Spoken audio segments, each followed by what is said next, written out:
This is Commander Trium. We're back again after rebooting our system.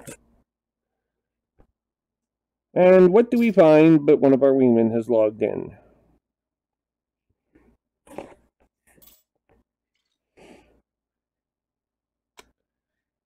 And now we're in the Anaconda. We've just completed a 1,000,000 credit delivery to a surface world, or a surface base, beg your pardon. Most worlds have a surface, it turns out.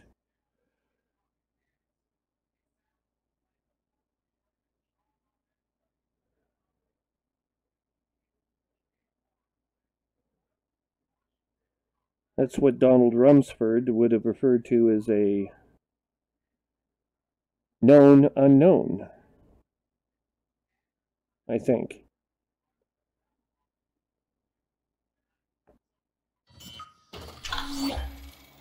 Ah, here we are. Ooh, the lights. How revealing.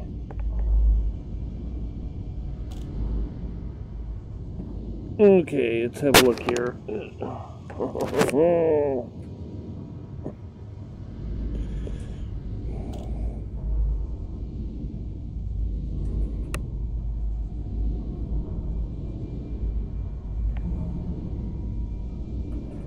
There's something imbalanced about this tummy. Anyway.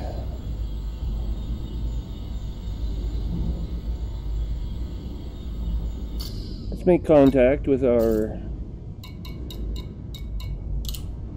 friend in the Robogo system.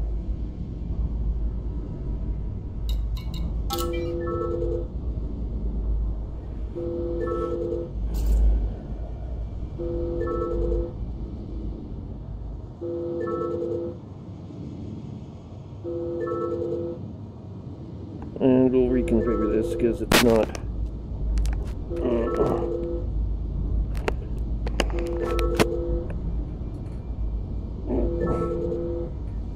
behaving itself properly.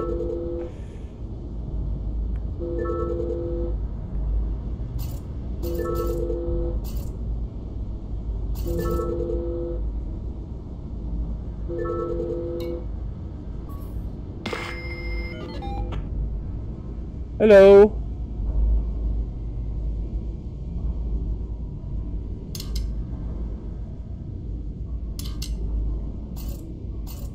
Hello.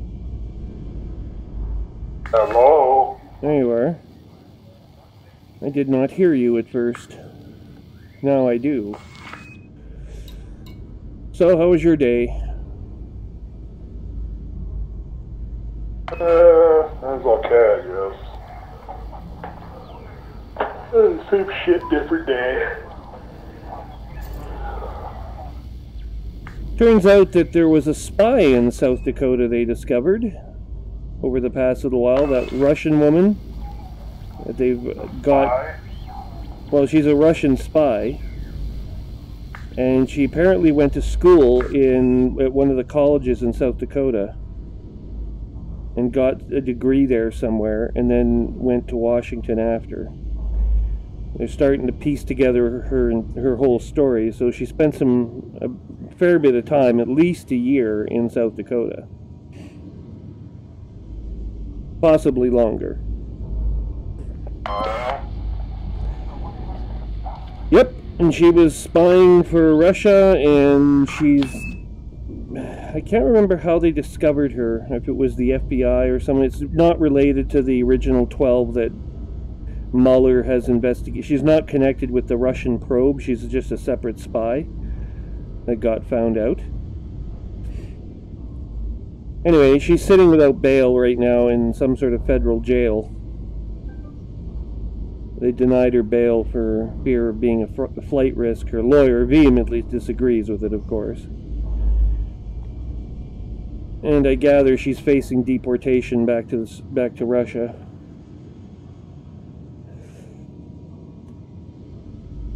And of course, we're in now day 3 of summit damage control. But 3/4 of Republicans still approve of Donald Trump after performance after, well, approved that it was performance after the summit. Where these 3 and 4 are located, I don't know. Seems like there must be almost a religious quality. Butina. What's that? Yeah, that's who it is. Maria Butina. Yep, that's her.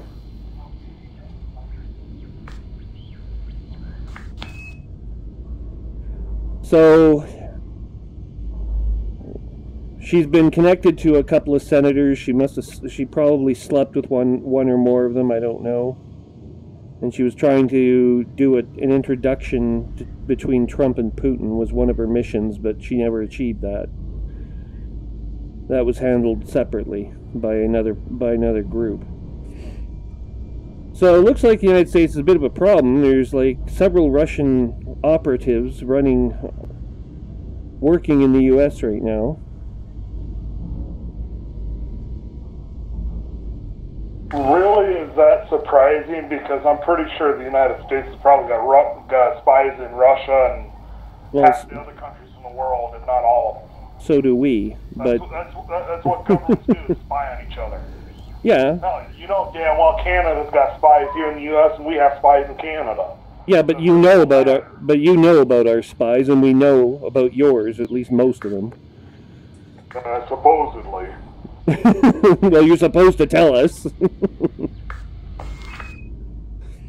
I don't know if we've got like a complete list of absolutely every one of them, but the idea is if they get caught doing something, that if they're a spy with the U.S., we either let them continue or just return them home with a minimum of hassle or disclosure to the media.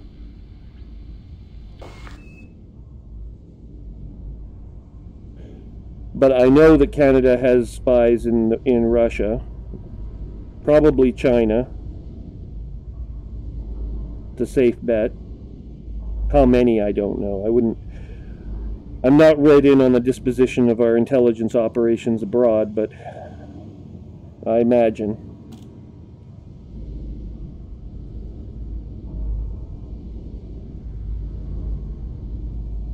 You know who else has spies working in foreign spheres of influence is Zemina Torval in the Federation, trying to get dirt on Jordan, who's marrying Aisling Duval.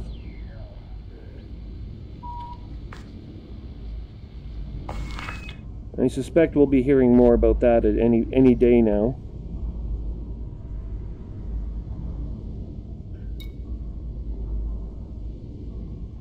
What do I have here? 10 million credits. I need a little bit more than that. I depleted my reserve of money by buying Gauss cannons and weaponry and an FSD from a Guardian FSD for my Anaconda. The good news is I can jump across the cosmos now in my Anaconda.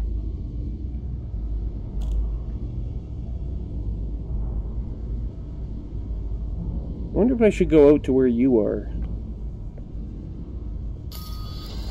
Let's just see how far away you are from my current location.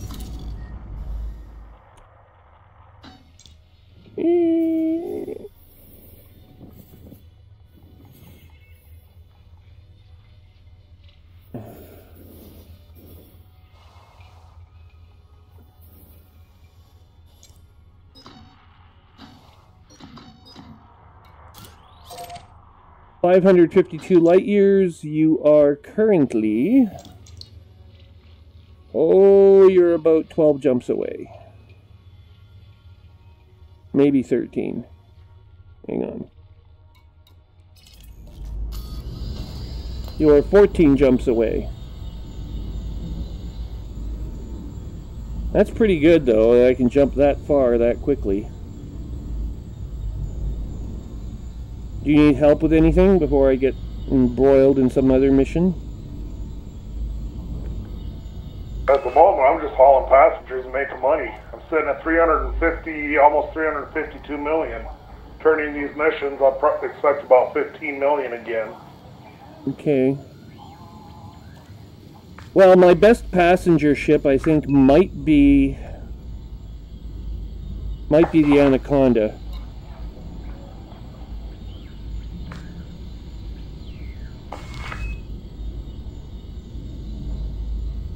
Because if anyone attacks it, how often are you being attacked out there? Very infrequently, and most of the time I'm dropping down into the station before they can interdict. If they do interdict, I just boost away. So, Okay. out of the 600 million credits I've earned here, I've been interdicted 3 times. So give you an idea of. Yeah, I might need. How often? I might need another Guardian module because I have to. The other option I have is I can take the Type 9 and I can turn it into a passenger ship that can carry lots of passengers. Although I don't know how. It's not the sheer number of people; it's how many. How many modules? How many modules you can have. The more modules, the better. Yeah. Because these are all high-end clientele. They want privacy and they won't share cabins. So you need module space, and I've got the largest module count I have is on board the Anaconda. So let's have a quick peek. I've got all first class or business class modules in my cutter. And there's lots of business for you there, eh? Can you buy cabins there? No, buy them before you get here. Okay. Actually, you might be able to in Seals. I think there's a place to buy them. I'd have to look and double check, but I just shipped mine from the bubble out here, so. Well, I need to do something. I'm going to have to take a couple of missions locally here first to get above rebuy value for the Anaconda. Just in case. I don't travel anywhere without moving above rebuy value. And then once I have that, I can come out there and see about this money you're making. Or I can try to build a similar relationship out here on this side, closer to Guardian space. Hang on, what do we got for passenger lounge here? I think I'm too deep in the bubble, frankly, to make any real money off passengers. But no, I got 6 million, 3 million.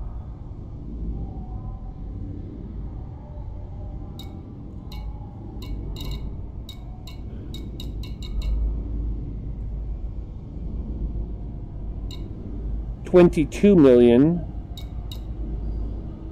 Are these transport missions mostly, or are they sightseeing? Sightseeing.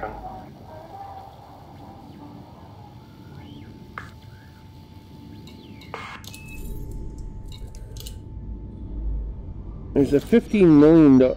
Oh, that's Jacques Station in Colonia.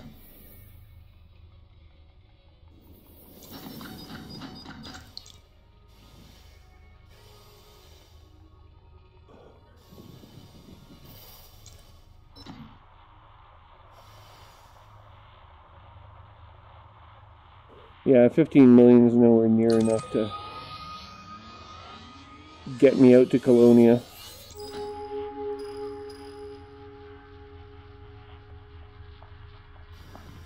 Let's see if we got some isolated worlds though that are, because all you did was pick an isolated world outside the bubble.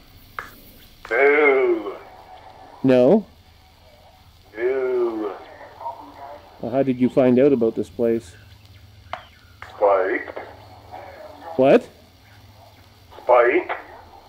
How did Spike find out about it? Google, I guess. Really? What I'm doing has actually been in game for a long time. They kind of nerfed it for a while, then they unnerfed it. Okay. Well, you know what? Basically, all I'm doing is I'm picking up multiple passengers that want to go sightseeing 2 systems away, and then I come back and I get 6 or 7 missions for 2 to 2.5 to almost 3 million credits a piece every time. So it's pretty easy. It's easy money. See, that's the kind of thing you could have written a short article, news article about in the site that we share. Yeah, I don't write stuff for a reason. I'm not very good at writing. Okay. Can you? Is there some format in which you could spill the information? Take it out of your brain and put it into the site? Look on YouTube. Okay. All right, that's fine. That's there's all kinds of videos on YouTube about how to do this. I know, but there's also all kinds of videos on YouTube that are full of shit. And the trouble is, you have to sift through all that garbage in order to find a real bit of information. So it's not quite as simple as just looking on YouTube and finding stuff, as you well know.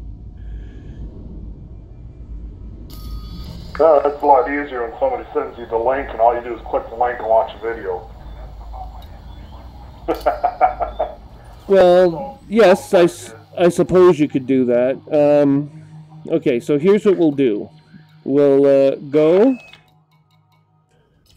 Oh, there's actually. Hang on. Can I buy? What can I buy here? No, I've got cargo. See, I've got 128. I can dedicate 3 slots so far. Hang on. Starport services. Go to the remote workshop. I don't really want to give up too much of my functionality because it becomes hard to reconfigure your ship back to the way it was again after, but let's go to outfitting.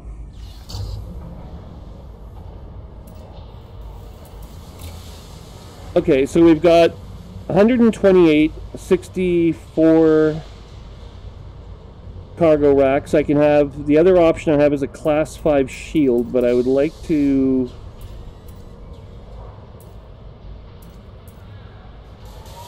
Well, you know, technically,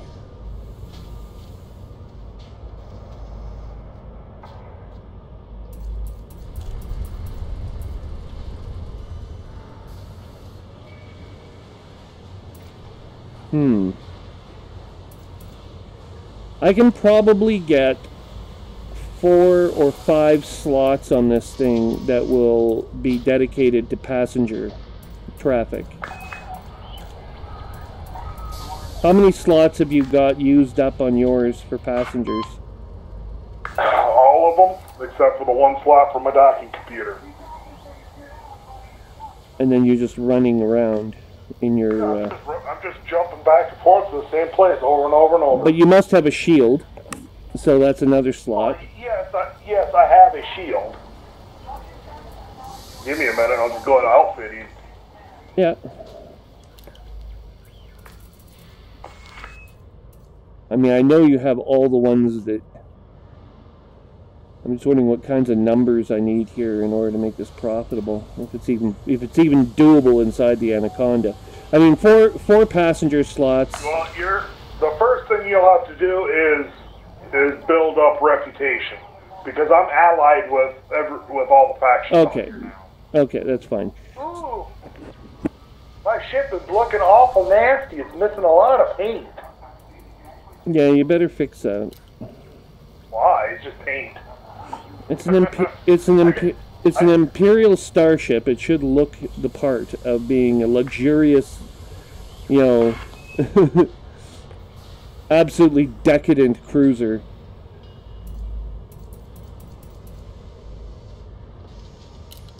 Okay, so here's what we'll do. We'll go back to our original base, and then... But first we're going to get a mission or two here out of the way. So at least I have 16 million credits before I come out there. Yeah, I was in base and some guy gave me a compliment on my ship. He said he loved the look of the ship. I didn't realize what it looked like. Well, you just go to outfitting, you can always find out. Well, that's just it. I go into outfitting and I look, and it is fucking ugly. Nasty. Well, I can do a planetary skit. No, I can't. I'm not even cordial at this base. Fuck. What do you... Get your ship outloaded or set up so that you can get your butt out here. The sooner you get out here, you can make money. I mean, if you're gonna sit there in the No. I'm gonna be out of here sometime tomorrow. I'm gonna go jump somewhere with Spike and go looking for Guardian shit, just more or less for the fun of it. Well, I do need one. I need at least one more trip out into Guardian space. So I'll probably join you and Spike tomorrow out in the Guardian space for a while. But you see, you're on the opposite side of the galaxy. You're almost 1,000 light years from the nearest Guardian, structure. Like, you're not a short distance out. Hold on a second.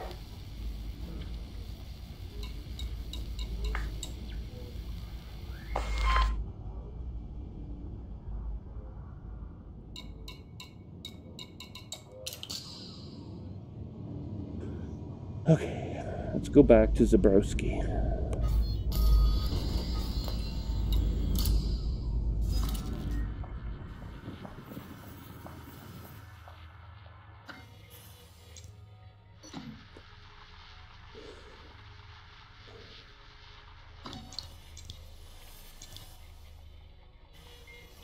Okay, I'm back. What? I had to talk to my wife.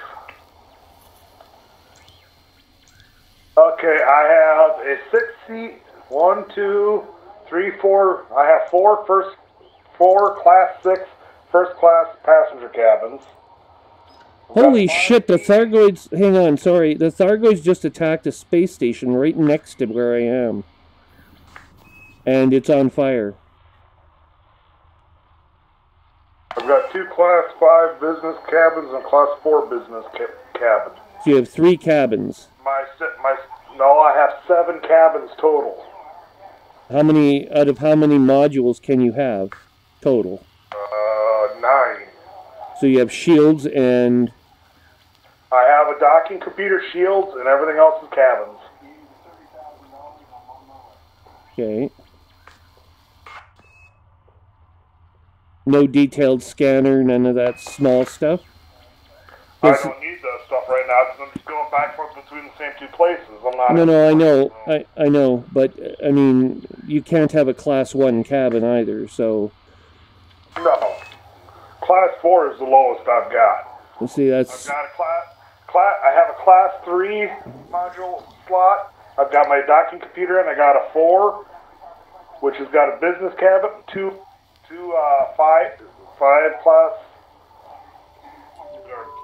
5D business class cabins, and 4 6A or 6C first class cabins.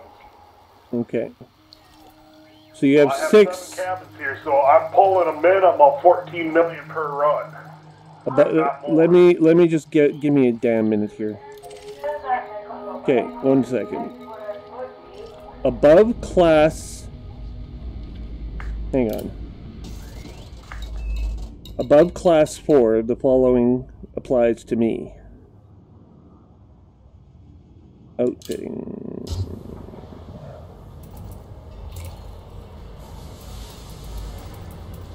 Yeah. If I sacrifice the fighter bay,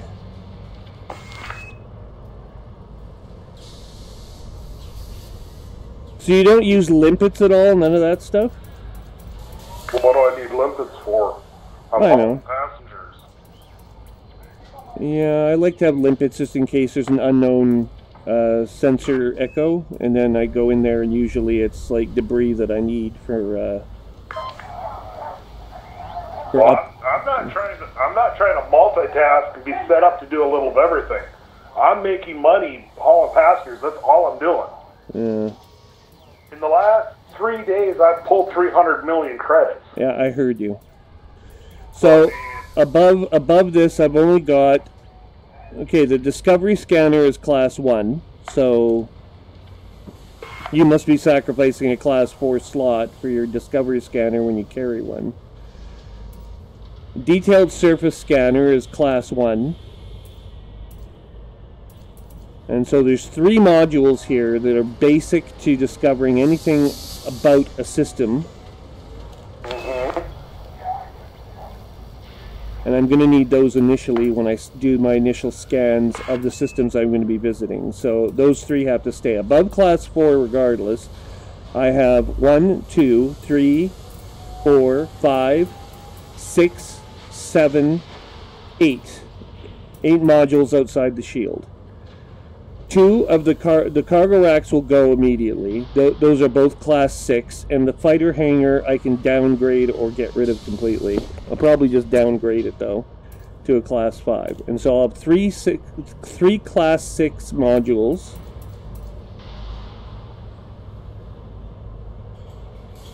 Yeah, I can probably get, realistically,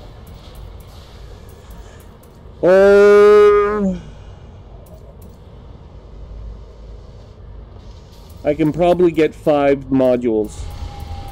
I won't make as much money as you, but I'll do okay. Well, you don't need a fighter bay.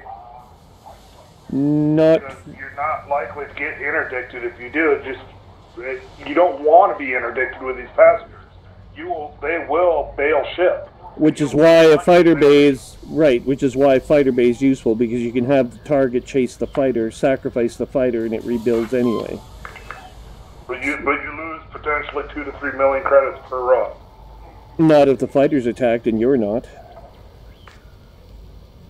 Plus, they'll never get through my shields. I have class 7 prismatic shields, so I mean, as soon as I launch the fighter, they're after the fighter, my shields won't be hit anymore.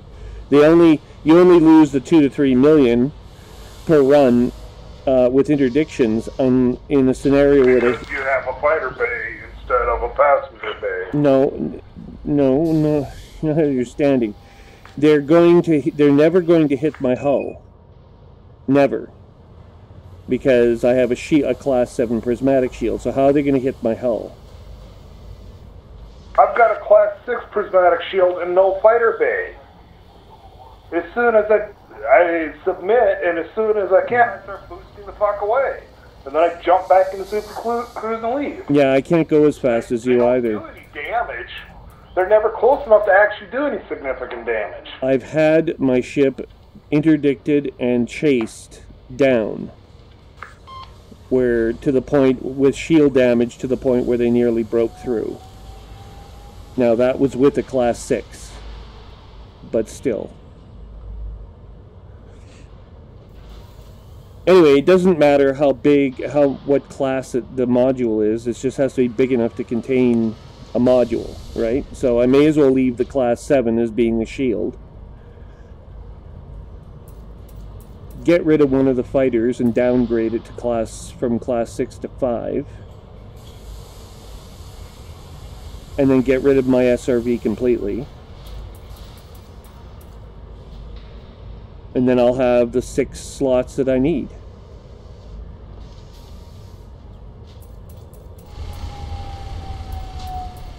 Well, 5 anyway, or 6. With an acceptable defense margin. If I had your ship, I'd be a little bolder, but I don't, so... Don't forget, your ship can outrun mine. There's no getting around it. Your cutter my ship will boost to 500 meters a second. I cannot run anyone. Right. I can't. I can go nearly 400, but I'm still going to be chased down by some number of ships. Especially the crate. The crate still has the ability to catch me. Crate has the ability to keep up with me if it really wants, if it's engineered right. But since NPCs don't engineer their ships, the crate can't keep up. As a general rule, that's probably true. They do. And the crate isn't going to try to take it on a Imperial cutter because it's all class. Well, granted, not many will try to take on Anaconda. Most ships will veer away from me. So it should be fine. Anyway, I'll make enough money, it won't matter. I won't be making 600 million every week, but I'll be in the hundreds of millions for sure.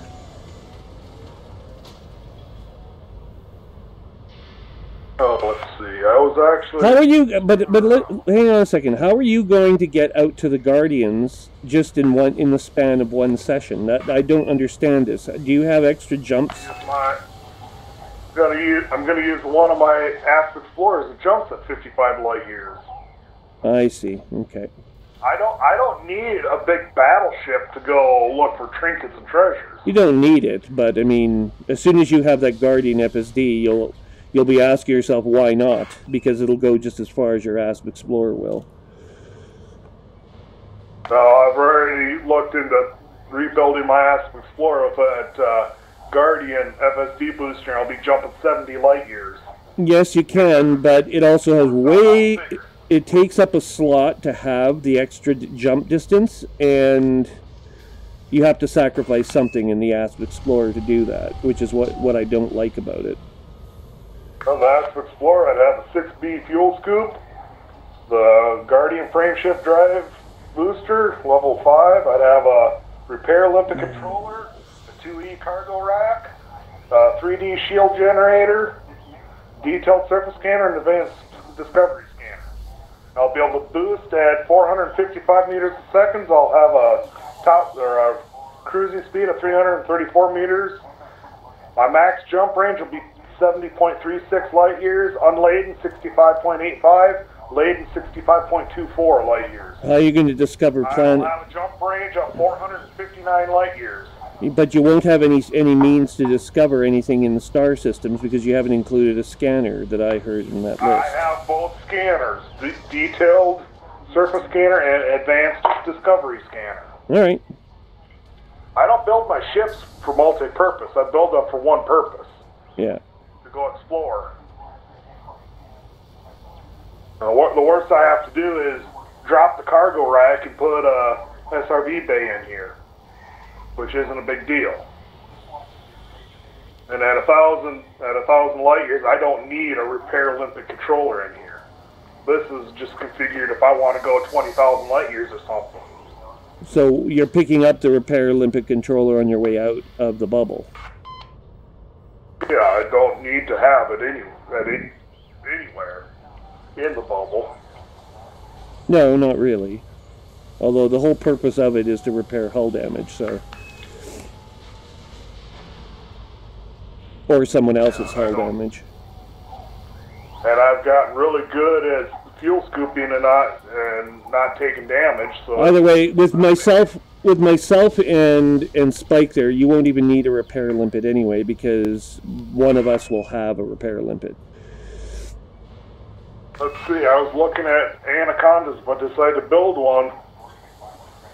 What's this one going to do? Oh yeah, this one here I figured I'd build for just jumping around doing shit. Roughly 60 light year jumps.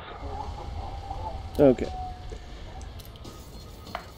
Alright, that makes sense. Scanners, have a bi-weave shield generator, docking computer, possibly have a fuel tank if I want it. I'd have a fighter hangar, Guardian frameshift drive, 6A fuel scoop, planetary vehicle hangar, a cargo rack, and an AFMU. Yeah, I haven't found the AFMU all that useful, but it's up to you. Well, it doesn't weigh anything, so if I have it there or not, it's no different. I guess, but it's pretty, I don't know. I like using my slots for something. Granted, I multitask, but I don't leave slots that contain useless modules or modules that don't have a purpose of some sort. However unlikely it might be. You could get, theoretically, you could get 9. In your Anaconda, you could get yourself 9 passenger cabins. Oh, shit! Have a 4-speed, or have a Class 4 shield generator, and a 1E, and have a docking computer, and still jump 40 light years, 39 light years. Well, I'm over 40. I'm actually at 44 right now. Unladen. I'm saying if you wanted to outfit that for maximum profit, hauling passengers. Yeah, it should be fine. That's what I'm going to build it for. Well, once I'm out there, I already said that's fine. I'm just worried about getting out there first. And I don't have to go as far as you. I have to go half as far as you. And the only other problem is my ASP Explorer currently doesn't have this FSD extension, so its current jump range... Hang on a second. Fuck, my video just cut out again.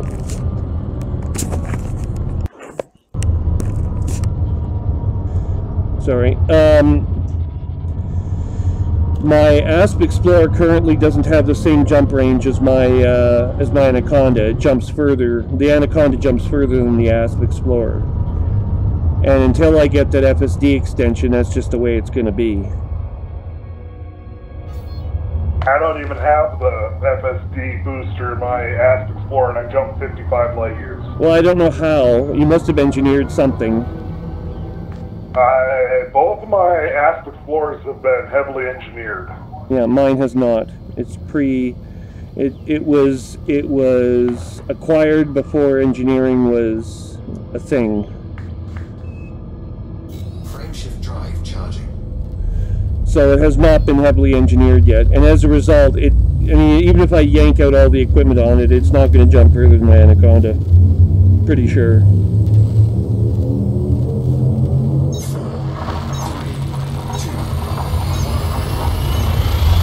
So I've got some work I have to do on the ASP Explorer before it's really a useful exploration vessel again. The Diamondback... I need to take a screenshot of my ASP Explorer setup and send it to you. I was going to say the ASP Explorer... the Diamondback Explorer that I have jumps 55 light years, but it doesn't... it cannot take an extension because there's a huge mass restriction on those craft, and it will never ever be able to take on a Guardian FSD.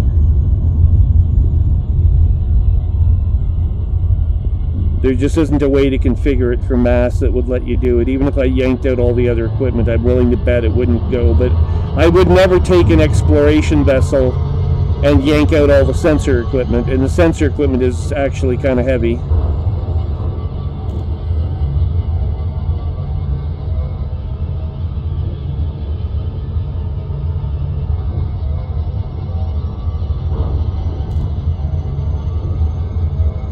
If memory serves.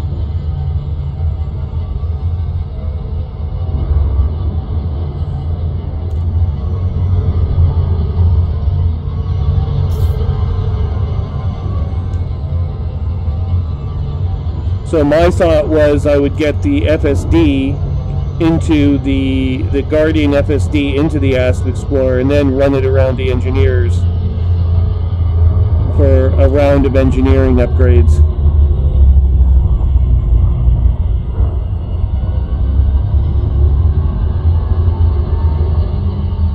Which is one of the reasons I have to go out there, but I actually need enough.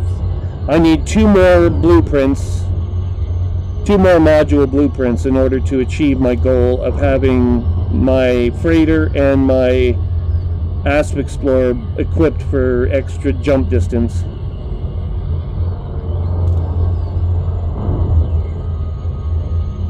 And then I will have both a cargo ship and an exploration ship as well as a battleship. So right now that's my goal. But first I need some money. I need 6 million credits. I'm just parking this, I'm just on my way to Zabrowski Enterprise right now in search of missions that will yield the required amount of cash.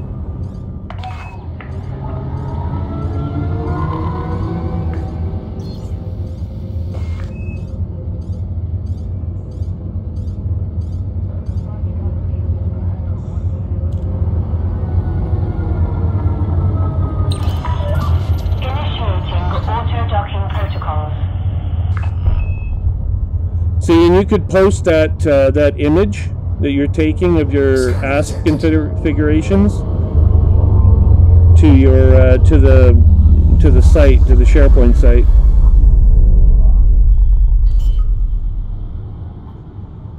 You wouldn't really have to say a bloody word because I can add comments to them. Landing gear deployed. Whenever I get around to it, I actually work too much now to really do that kind of a job anymore, but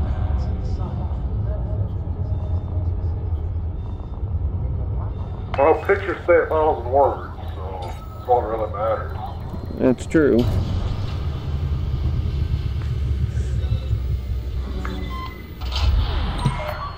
Landing successful. Initiate shutdown sequence. I don't know how convenient you find information on that site. I know you check it out every so often. I just like it because anytime you post something, it'll go to my email, and I live in email, so I would be told about it instantly.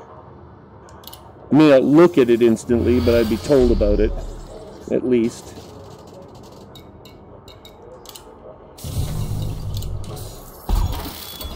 Although I think a picture also gets emailed if you put a picture up. Memory serves.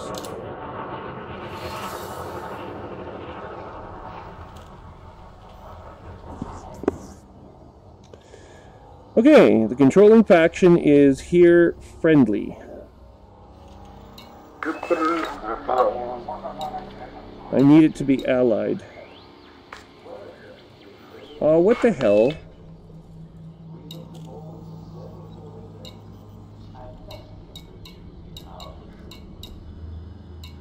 God, these people are useless. No. 4.1 million for 2,954 units of non-lethal weapons. No. No. No. No, no, no, no.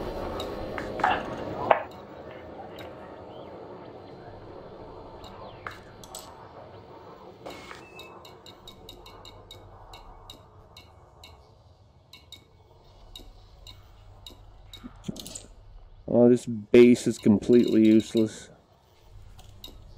Wait. Ooh, these people are good for planetary scan missions.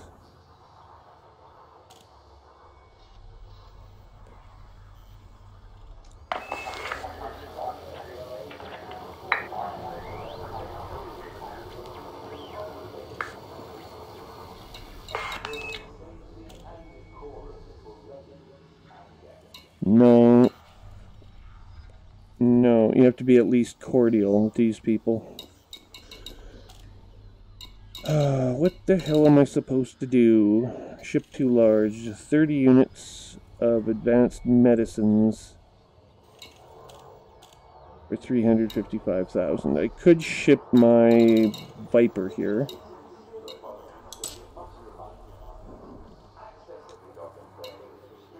Ah! Courier job for Naval Intelligence. Imperial Naval Intelligence. This is a rank mission. Not worth any money, but it will improve my rank to Knight.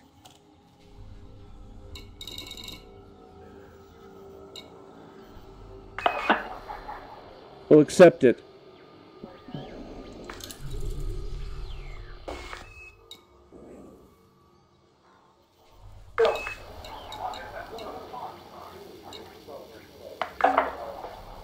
What?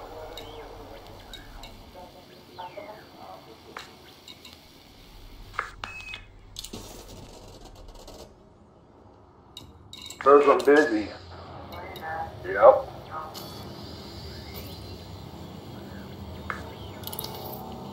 Apparently, Coriolis.io is having some kind of a seizure. Oh. It's saying that my cutter set up a load out here. I should have 35,000 megajoules for shield. Uh-huh. A little bit much. Yeah. Yeah, it is having a seizure. No one gets 35,000 for shields. No. Unless you're David Braben and make yourself invincible.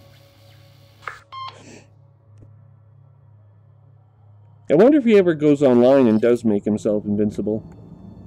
Of course, he doesn't even have to appear in a ship. He can just be invisible and still see what's going on anywhere in the universe.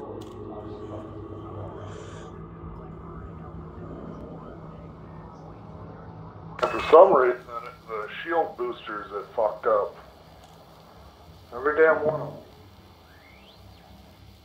them. Thing I can't figure out, they've got this Raxla planet somewhere in the game. If it's a gateway to another galaxy, does that mean the galaxy has already been created? And is it sitting in, like, limbo somewhere, waiting for users to find it? Or, like, would a new galaxy be instanced as soon as Raxla is discovered?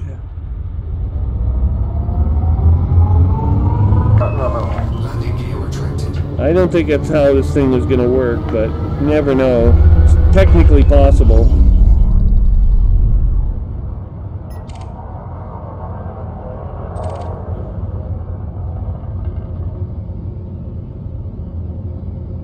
Or if I really want, I can go mining some more. But I didn't find any selenium in my last mining run.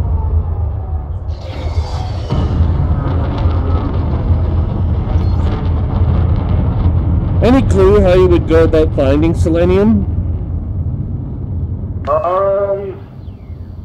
They say look in asteroid belts is the most common place, but that's usually where I picked them up, and I'm usually not looking. I don't go into an asteroid belt looking for anything specific. I just go there to collect whatever I get. Okay. You and I have completely different play styles. You're trying to aim for a goal. I'm just dicking around, see what happens. Yep. Frameshift drive charging. I always have goals and plans. Control zone now exceeded. Well, I have goals and plans too, but mine are long term and they're pretty vague. Essentially, because I've learned that trying to narrow your goal too much and you end up failures. The possibility of failure increases. I guess that's why I have my ships configured. 7,300 megajoules for shield is a lot more realistic. Yeah, it is more realistic. Not 35 million. So what the fuck?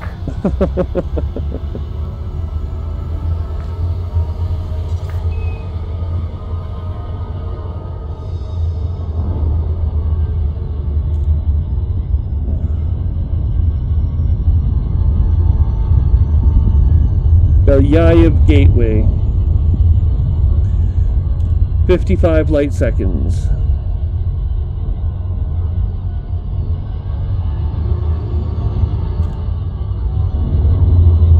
Fix this one before I take a picture of it, damn it. Piss me off. Did you hear about that nuke they found on Earth? Yeah, I was reading about that. Off the coast of California.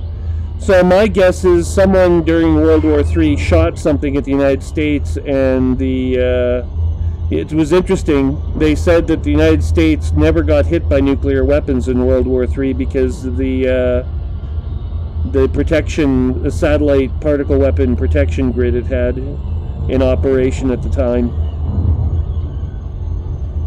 I can believe it. Yeah, that's what I would guess to be the probable most likely outcome. Although the United States might lose a city or two in the real scenario, but I don't think the United States would be like bombed back to the Stone Age. I would start launching all of our countermeasures. That would include nuking the opposing parties back to the Stone Age.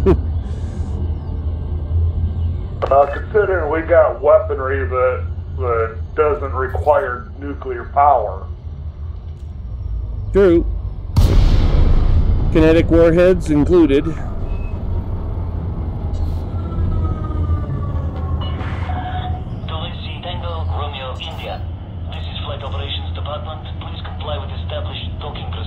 Just as good as a fusion bomb, except none of that nasty, annoying radiation. You can go in and occupy the city after you finish bombing it.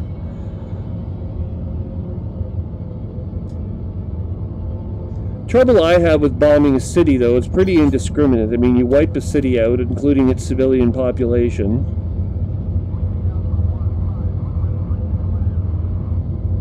The future of warfare, I think, is a little bit more strategic. More like a scalpel than a blunt instrument. Access granted. Set down on landing pad 2-5. You are clear for automated approach, Commander.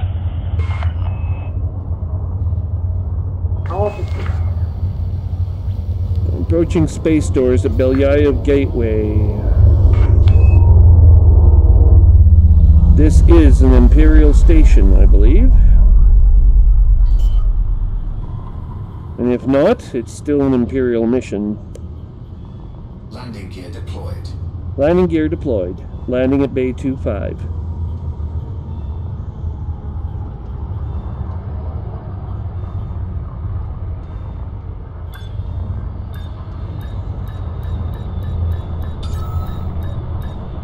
We have soft seal. Hard seal. Contact. Clear to disembark. Enjoy your visit, Commander. This facility and wish a safe journey to all departures.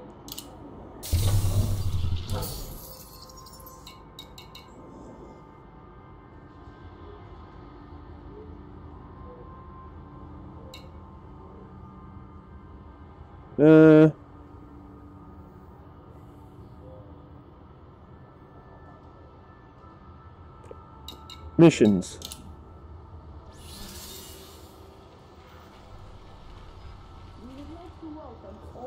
Curry job, Imperial Intelligence.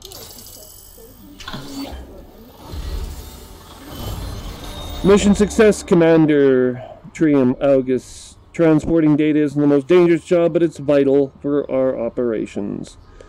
Rewards, token to the Ida Door Citizens Forum, which is Imperial. Rank and its reputation at this colony has improved. It's a prison colony.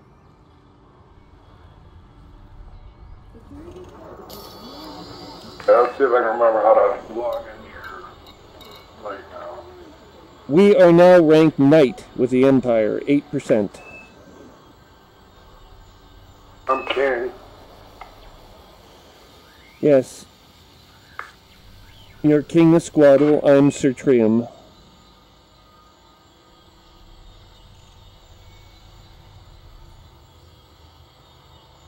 Esquire. No, I was Esquire last time, or in the rank before. Now I'm Sir Knight. Sir Trium.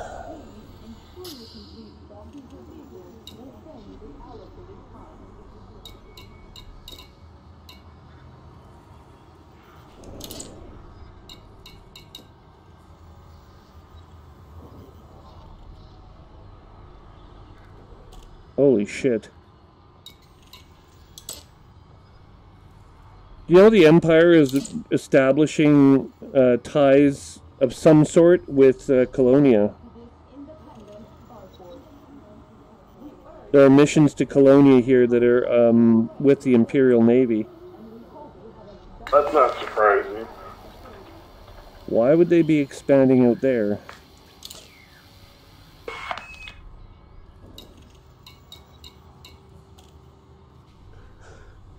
Okay, so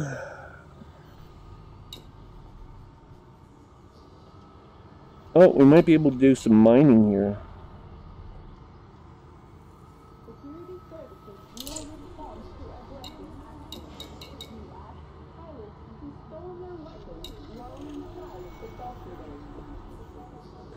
The Federation's got a mission out to the out to Colonials. Okay, what the fuck? This won't let me sign into fucking SharePoint. What? Why? What does it say?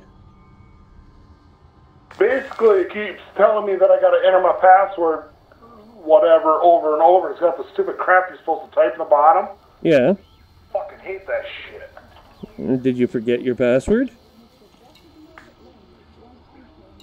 Pretty hard to forget when you got a database full of passwords and credentials.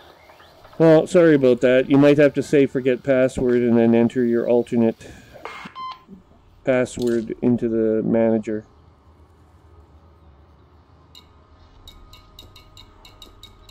You may recover a password though. I can't help you with a password problem because I don't have any knowledge of your passwords.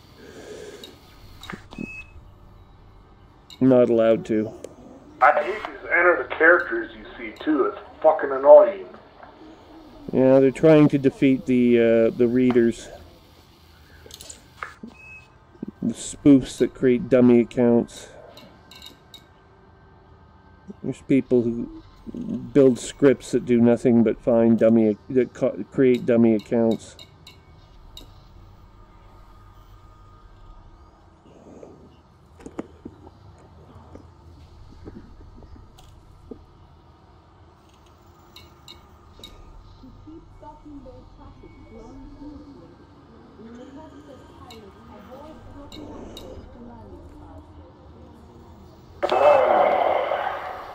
Fucking annoying pain in the ass.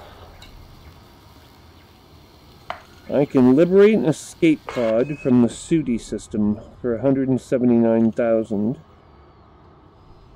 Other than that, there's not much going on here.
Not having a very good night here.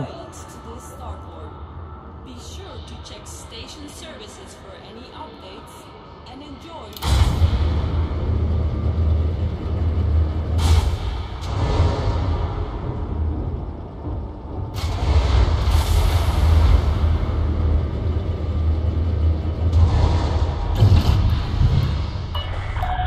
Detach confirmed. Departure authorized. Landing gear retracted.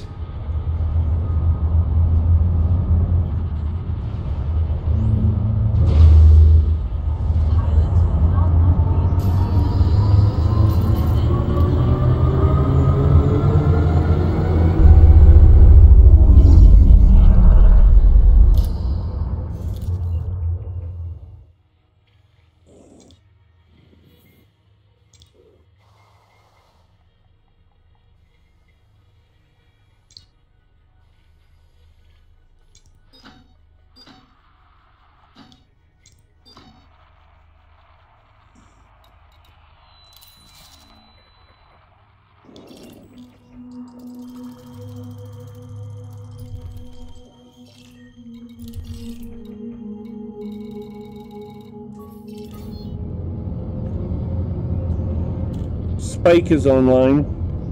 Frameshift drive charging.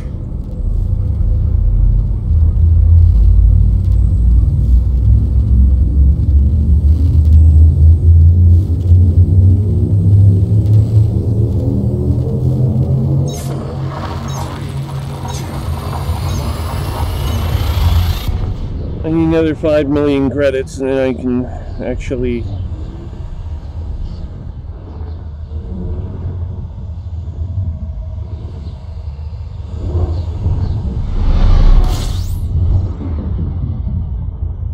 do something here.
$20,000 kilometers.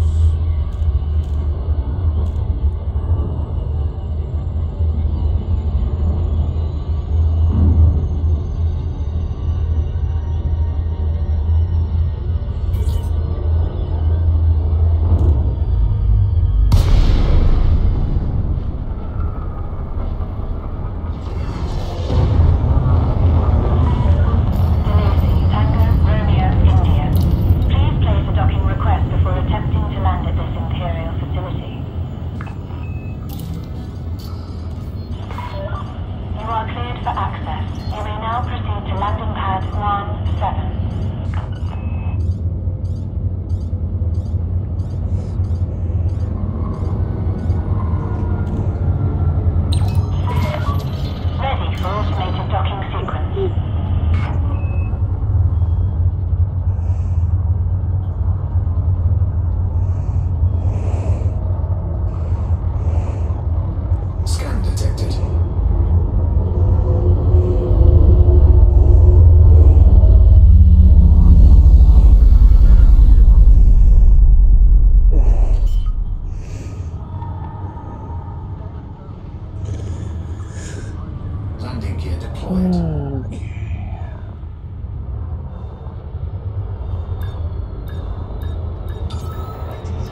2 million, holy shit. Factory.sharepoint.com. I'm at your damn website, but It's /sites. change it in the last week or two? No, it's AppRefactory.sharepoint.com /sites/elite.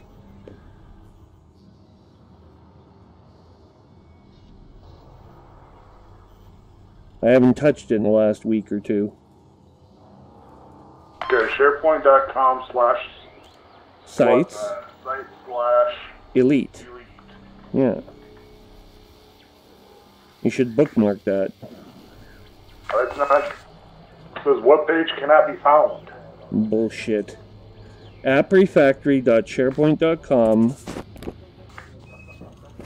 /sites/elite is not found. That is a bunch of nonsense.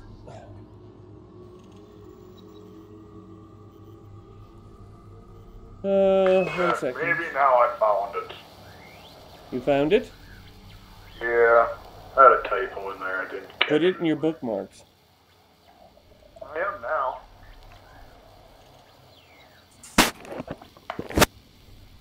Okay, I got two planetary scan jobs for 2 million, 2.1 and 2.2 million each. Oh, and a third one here in the Cutennis system for another 2 million. So I don't care about these systems, so if I get into trouble here, I just won't care.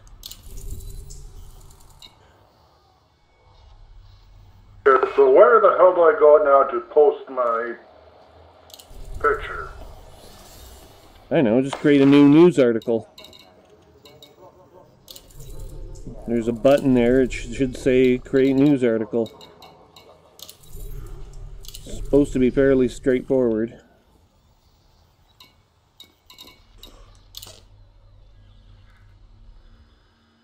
Supposed to be.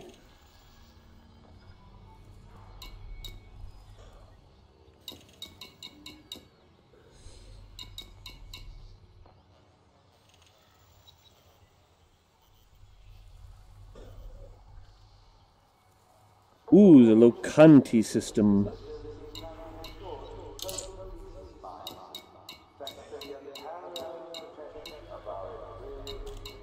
I don't like these assassination missions. You have to sit around and wait for the guy to show up.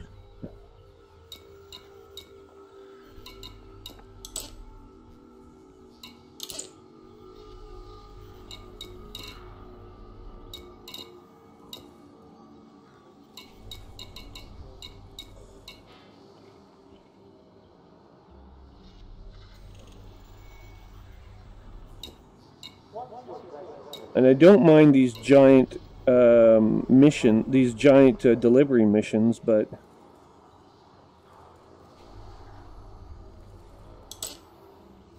really need a partner to go in with me on them. I guess that technically I could do them and then just give you the money, but you're making enough money doing what you're doing, so they'd be of little interest to you.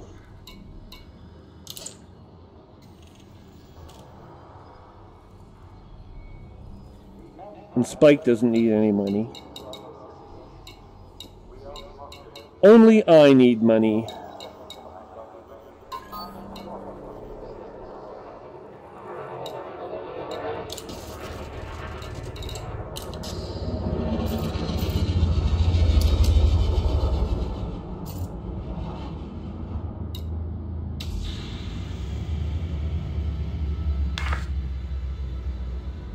Hey, what happened to your invite?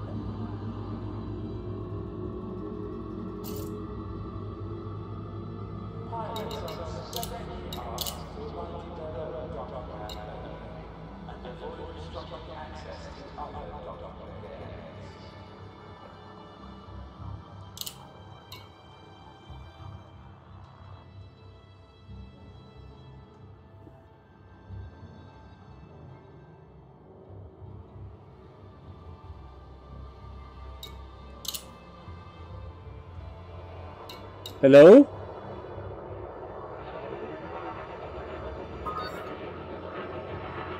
Hello? Oh, there you are.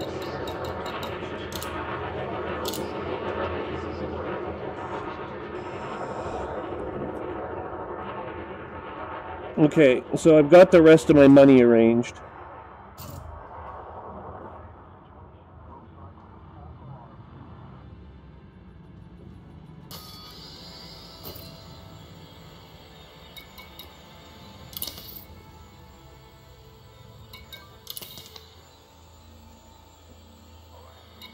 Okay.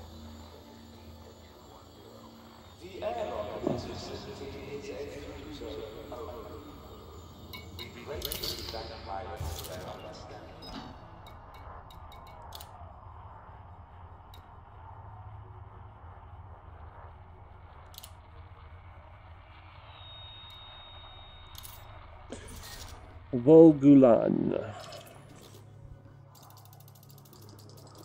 No idea where the planetary scans are to be taken.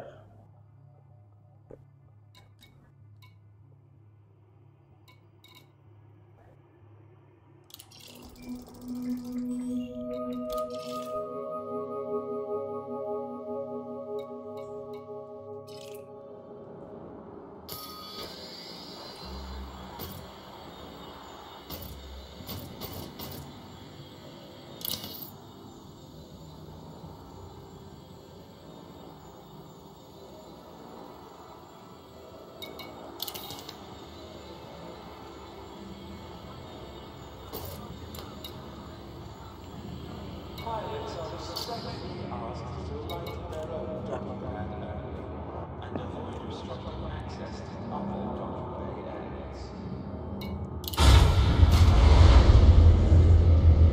I'm going to take the FSD interdictor with me because I don't need the cargo space that Class 4 cargo rack will give me, so we'll just sell that off.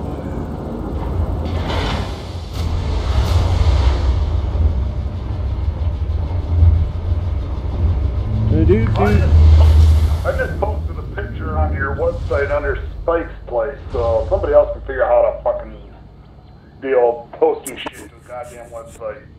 It's so simple. Yeah, maybe for you, I don't fucking want to learn. I'm irritable right now, so I have no desire to fucking learn a damn thing. Why are you irritable right now? Because I am. Alright then. You sound like my father.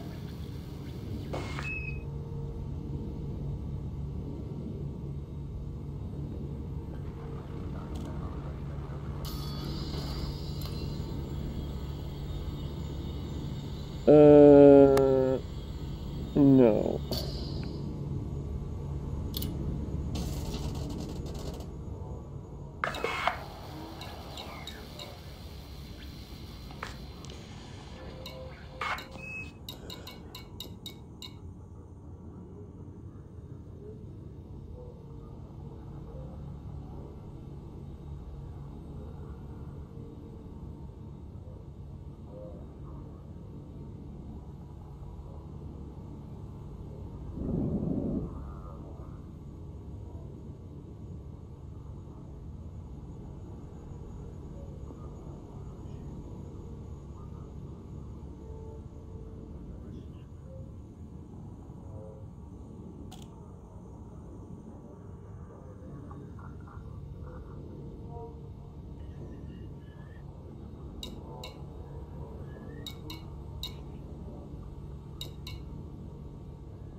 Oh, shit.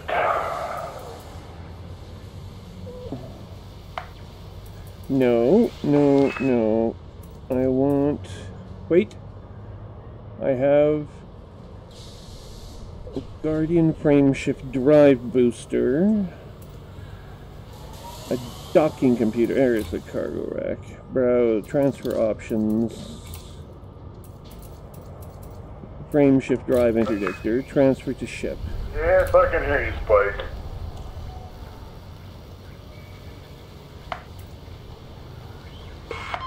Singing me songs again, eh?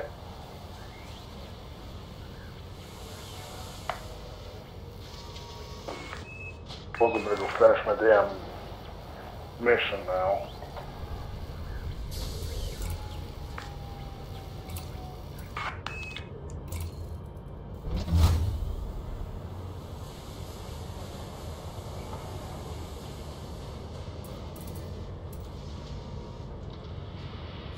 I can hear you loud and clear.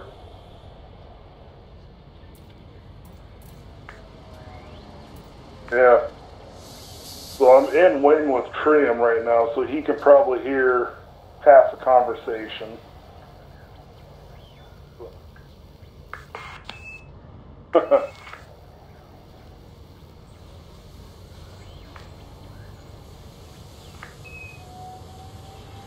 Well, if you're gonna do that, that's easy enough to do as well.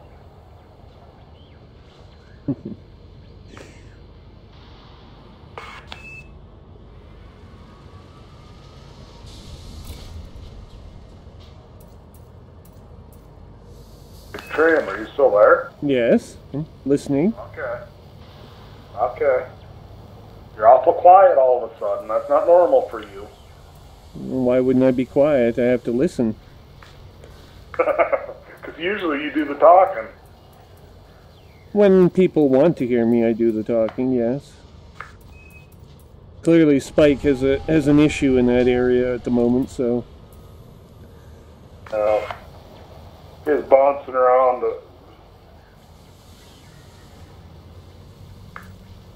He was bouncing around on Discord, so I was talking to him there.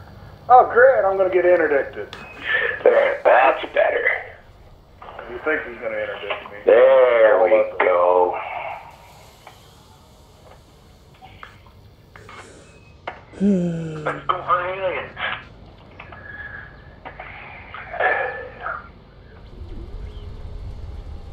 I've got illegal passengers again.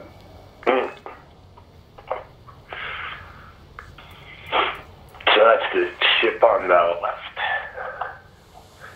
With all the passenger cabins in it, and nothing else. That's pretty sweet. That's strong. That's actually my cutter outfit. Oh, the one on the left, that's the Anaconda I'm thinking about building. Yeah.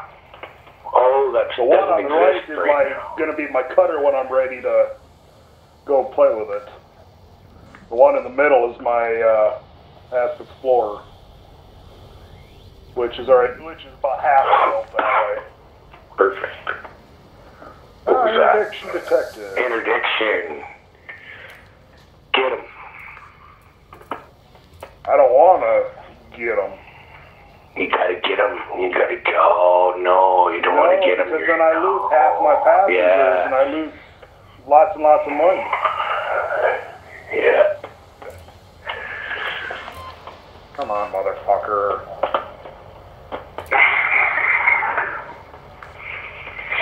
So there's a big update. Fix any love buttons for you two gentlemen, or no? Didn't make any difference? Since I'm sitting in Robigo in the ass crack of nowhere, nobody seems to want to be out here, so it's all good for me. Except for a bunch of people that are doing the same thing I'm doing. I'll be out there soon enough. Oh, you are going to go try that? Yay. Well, why wouldn't I? I just have to make enough... Bug hunting with Spike and have fun using your ships. He's trying to make like another 5 million credits so that he can fly out here to make some money. Well, no, but I'm making 5 million credits because I don't travel anywhere without having enough to cover my rebuy cost on my ship. Learned that lesson several times. I just don't let it ever get below the rebuy cost. Oh, shit. Modify your rebuy cost. I got 50 million credits. Hang on. I got this fucking thing here. Goddamn son of a bitch. Oh, my rebuy cost right now is 36.89 million credits. Yeah, that's a lot. 9. I think we've only got 2 out of my 50 ships are in the 30 mil. Doesn't sure say much for the value of my fleet. Out there. Cutters are expensive, period. Anything you buy armor on and grade A, top end stuff, it's gonna be the MOA. The MOA. Alright, we're set up and ready to go. I've got about 500 million credits tied up into this ship. at this point in time. So. Launching.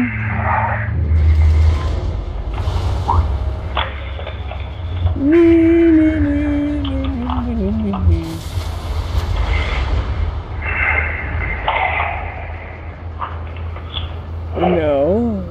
Actually, Spike, you're in fairly close range, and I got quite an FSD boost on my Anaconda. Fly carefully as you leave the facility. Okay. From getting that Guardian component, so now I can jump over 40 light years.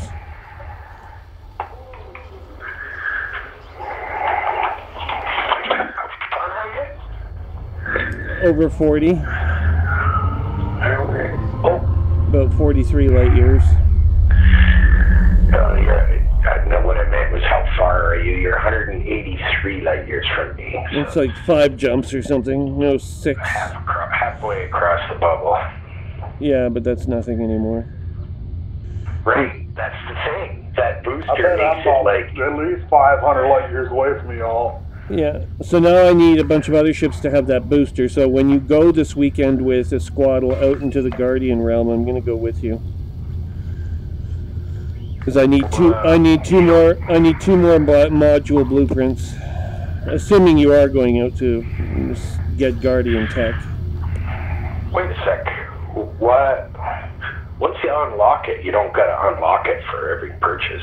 No, that's true, but no, I guess that's true. What the hell else do I need a blueprint for? I need a blueprint for something. Guns. Or, oh no, I bet you, are you out of module Oh, blueprints? I need power. So I needed a power upgrade? Yeah, that's what I needed it for. Yeah. Well, I found one site, or sort of found it, but one of the pillars is bugged and it's stuck underneath the ground, so we can't use that one. So whichever one you found to get it, that's where I would go. I found one of those fucking structures embedded in a mountain, and every time I went on, like, I went to the base, and everywhere I went, the SRV kept sinking into the mountain because of it. I was watching, remember? Yeah, it's true. That's right. You were. Not sure about the whole thing, but you were watching for at I've least. seen that before on my own gameplay, but never at a Guardian site. I would assume that if they were going to fix it at all, they would start there. Well, Jesus Christ, the base was like, it's like quicksand, right? Like you're sinking into the freaking... One of the developers just made that site. You should send, Right? So wouldn't you think he'd be kind of... All that work I put in to put in that Guardian site in that place, you should go and get them to fix it so that it works. Yeah. He might be interested in it. No, you have... might have to send them a fix-it ticket so that they know about it. Well, that ticket's been up forever. Ever since that site was found, there was a ticket. Well, you know what I mean. On the forums and the bug reports, there's a big... Yeah, I mean, they have lots of bug reports. And they should know about it already. I sort of wished I would have looked through the bug reports before going to that system. Well, they probably... Again, I might have wanted to check. They probably do. You know what? It's probably just because the development crew probably has got the triage for their issues are overloaded. They have no way to triage. They have no way to triage it properly because most development teams, when you triage, you're triaging like a couple dozen bugs at most. Not like thousands and tens of thousands of bugs that are being submitted on the internet.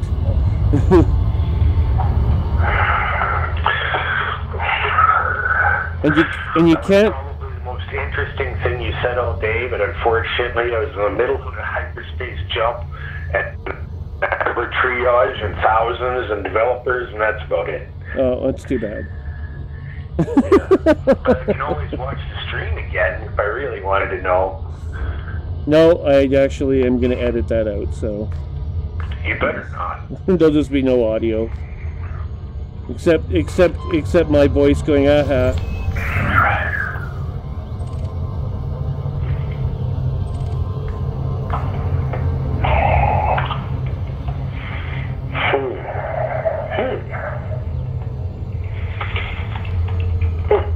Oh, you little bastard. So you mentioned that we were close. You had a booster. You didn't say, yeah, I'm on my way to stop by and see you before I go to Robico or whatever it is that you mentioned that for. It's not really much for you to do. No, but wing missions I'm doing, or else, yeah, you guys would be invited. Oh, I see. If there was scout killing wing missions, oh man, that'd be awesome. Well, do you know where you have to go for the next scout scout hunt? I'm already there. I've been doing missions all day. As soon as the place changed, I was on it. Because an hour later, the game updated and everything worked for the scout missions. Yeah. I have to use... Hang on. The Xeno scanner. Why the hell have I got a Xeno scanner? Oh, because it's... Hang on. Scanning system.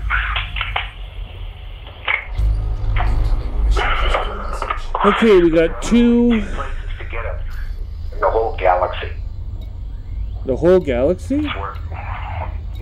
Which Only one? 2 places to get Scout and Cyclops and Interceptor General and Basilisk missions. And that's the mega ships from Aegis. So you just go to the closest one and dock on it and look on their mission board. Won't they tell on you? They do, all the time. Yeah, I know. It's a pain in the ass. The thing about it is that every time it jumps, every week, all the factions on it, there's a good chance that you don't have any rep with them, right? You've never been there, you don't know where it's going to be. Yeah. So the missions are there, but they're sparse. So those big ships take on whatever factions are in the system. Yeah. It's kind of amusing. And there's also sort of an oversight rep that happens too. I noticed one time I handed a mission in, and it wasn't the faction that gave me the little message. It was from Aegis Megaship. But that's only happened once. I don't understand what that was about exactly. It's not like so you can have rep is going to change your missions. So you can have a rep with a megaship as well? Well, you would have seen so, because they sent me that message saying, we welcome you with our... It was a little different than your regular rep up and rep down mission message. But I do recall that it wasn't from any of the local factions. It was from the ship itself, from Aegis support. Holy shit. Or something. So suddenly they must appear in the report saying, okay, this faction is... But they shouldn't be like... What the fuck am I being scanned for? They shouldn't be like attacking you or like trying to kill the other factions off. No. The one thing that could happen that would be cooler is that a lot of the missions that are in system should have something to do with the fact that there are now aliens in that system too. Yeah. You know, like it should switch the state from whatever it is to under duress or something. Invaded. Invaded or scouted or footholded or whatever. But it's just business as usual. Well, with the guy it's a little at strange. war, won't the system be at war?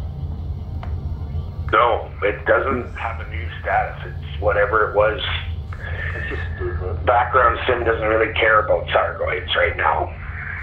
It should, actually. It should automatically go. All the factions, all the human factions should go to war with the Thargoids the moment that they enter the system. Yeah, and bounties for things, and trade. Like if I go collect a bunch of hearts or Thargoid parts, they should be more valuable in that system. Yeah. Stuff like that. Yeah, definitely. I mean, the factions, you would expect them to all go to war with the Thargoids the moment that they're sighted. But it's kind of like they don't care and they don't understand, or they're not... What's happening? I have no idea what's going on. Let's see how much I pulled on this trip. There is a player faction involved this week.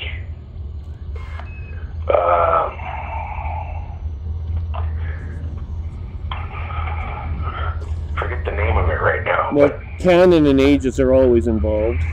We know that. And both of those are player factions.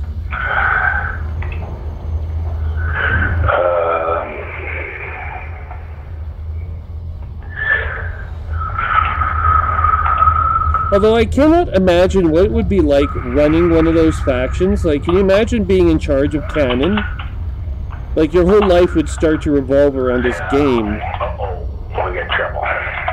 We got trouble. There are people that literally do that. I can't imagine what that would be like. I don't think I want to know. I mean, the game, you'd be living in a fake world. With Come on, really? you and your VR helmet. I'm doing that fucking mission. Back, get the fuck out of my ship.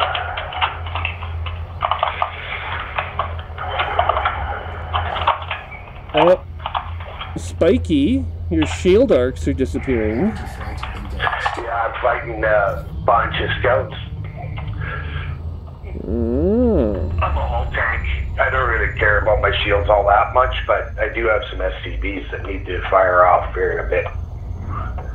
Nuke it. It doesn't show that I have I need decontamination right now on the wing display, does it?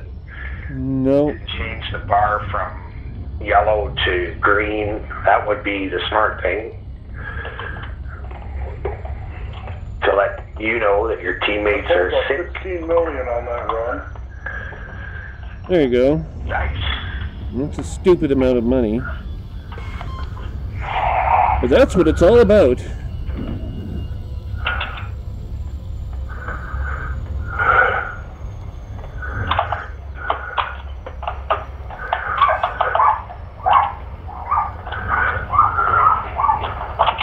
Yeah, I was asking Squaddle Spike about how you discovered that system where he makes all that money. Well, I know you're asking me a question, I think, but I can't hear what you're saying right now. A big scout in my face, a little scout up my butt. Scout, scout, scout. Kill it. Nuke it. 15. Come on, get him. This is a oh no, this is a marauder. No wonder I can't Jasmine, get him. come here. You talk to David?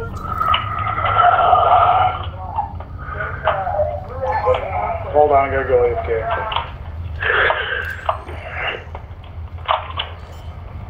Mute your mic.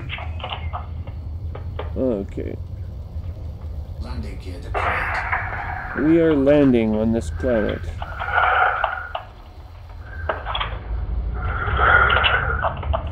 $1,200 meters. 900 meters.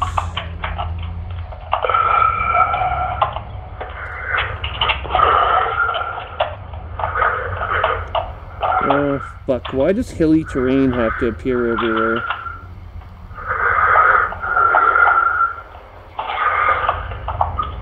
There's like a valley here.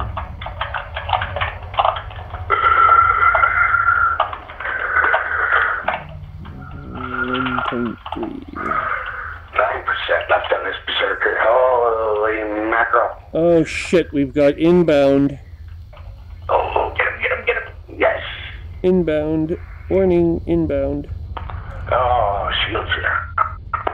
Oh, there we go. Inbound.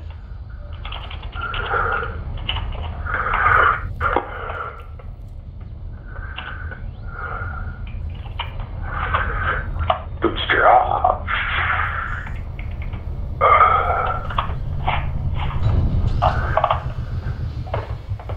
Craft inbound are now overflying.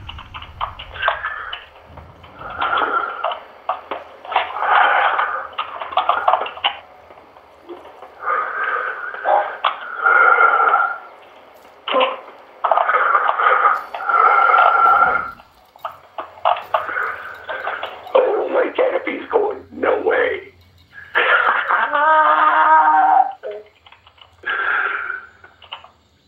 Planetary vehicle.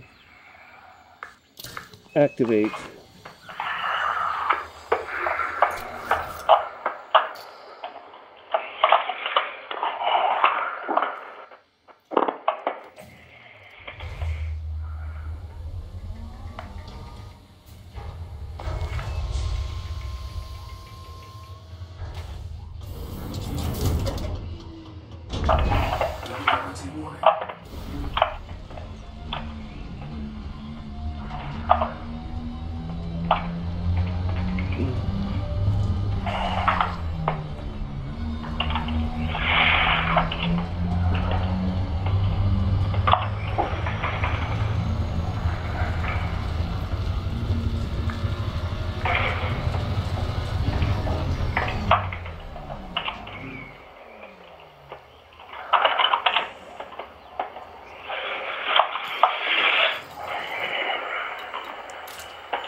Oh, I'm back.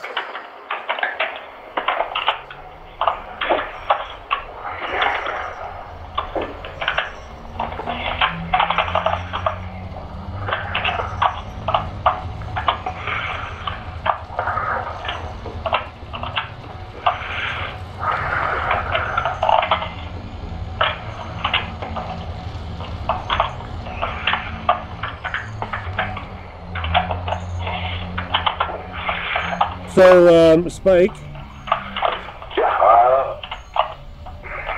you hear about the Russian spy that was living near Squaddle? I'm what? Hear about the Russian spy who was living near Squaddle? No. Which college did you go to? I don't know. I don't know the name of it. All I know is she lived close to you. Actually, I don't even... Dakota is like 600 miles wide by about 300 miles. I know. I have no idea. Okay, I've got the scanner.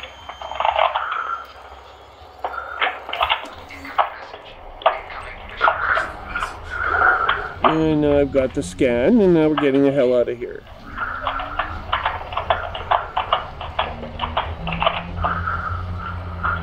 Hey, you know what? There's no exclusion zone here.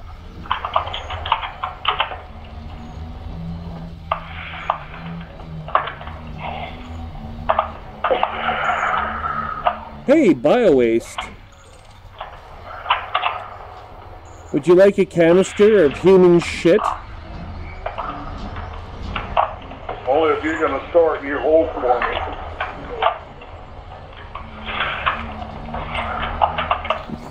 No, I'll just dump it all over your carpet or something. Oh, more canisters of human shit. There's like 5 canisters of human shit here.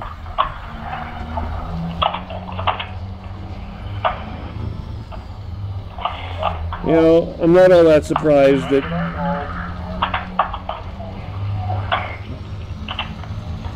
I'm not all that surprised that human beings have still not learned how to, like, properly look after the environment on these worlds that we explore.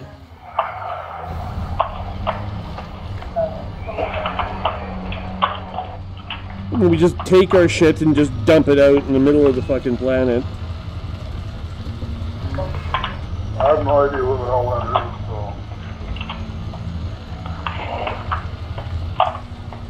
Whoa, whoa, whoa, whoa, whoa. And boarding ship.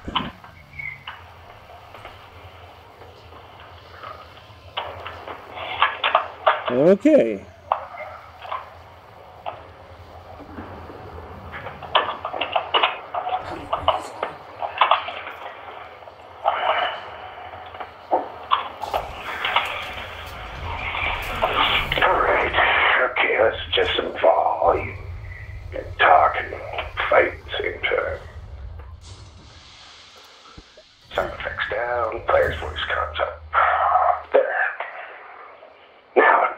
Something?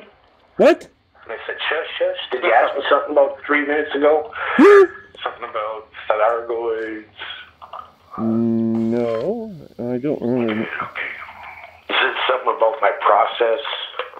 No, it was about your prostate. Oh, exactly. How did you know? It's so stinky. Stinkiest thing I own right now. Most of the human body is, actually, but it's pretty disgusting. Well, they got this shit that you can buy it and you put it on and you get wet and you rub it off and you smell better. Really? Is it called perfume? I tried it. No, body wash. Oh. They used to call it soap. Soap. Now it's called body wash. There we go. The body wash is in a bottle. You can fill your bars with soap. Yeah, but then you drop it in the shower and you have to bend over and pick it up and unpleasant things happen.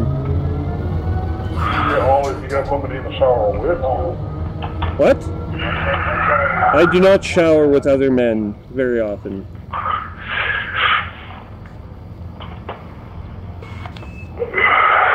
I haven't been in the same shower with another guy in like 20 years when I quit playing high school athletics.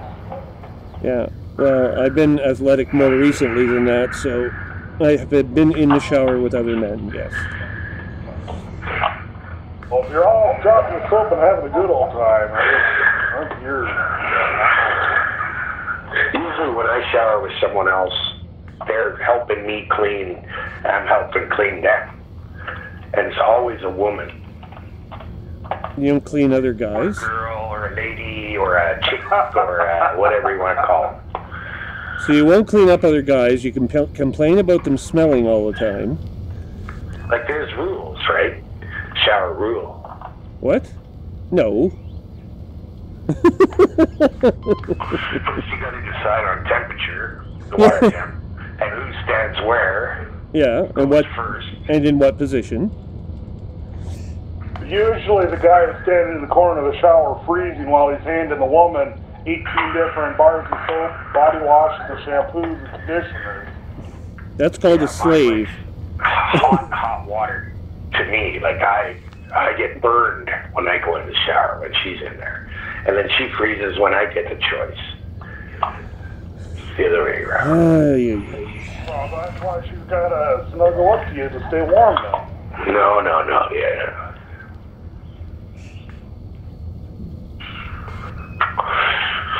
Special days like Valentine's Day, I'd bring like a cup of warm water with me and pour it on her and just make her feel a little better. That's all you get this year, honey. Yeah. Spit's too good for you.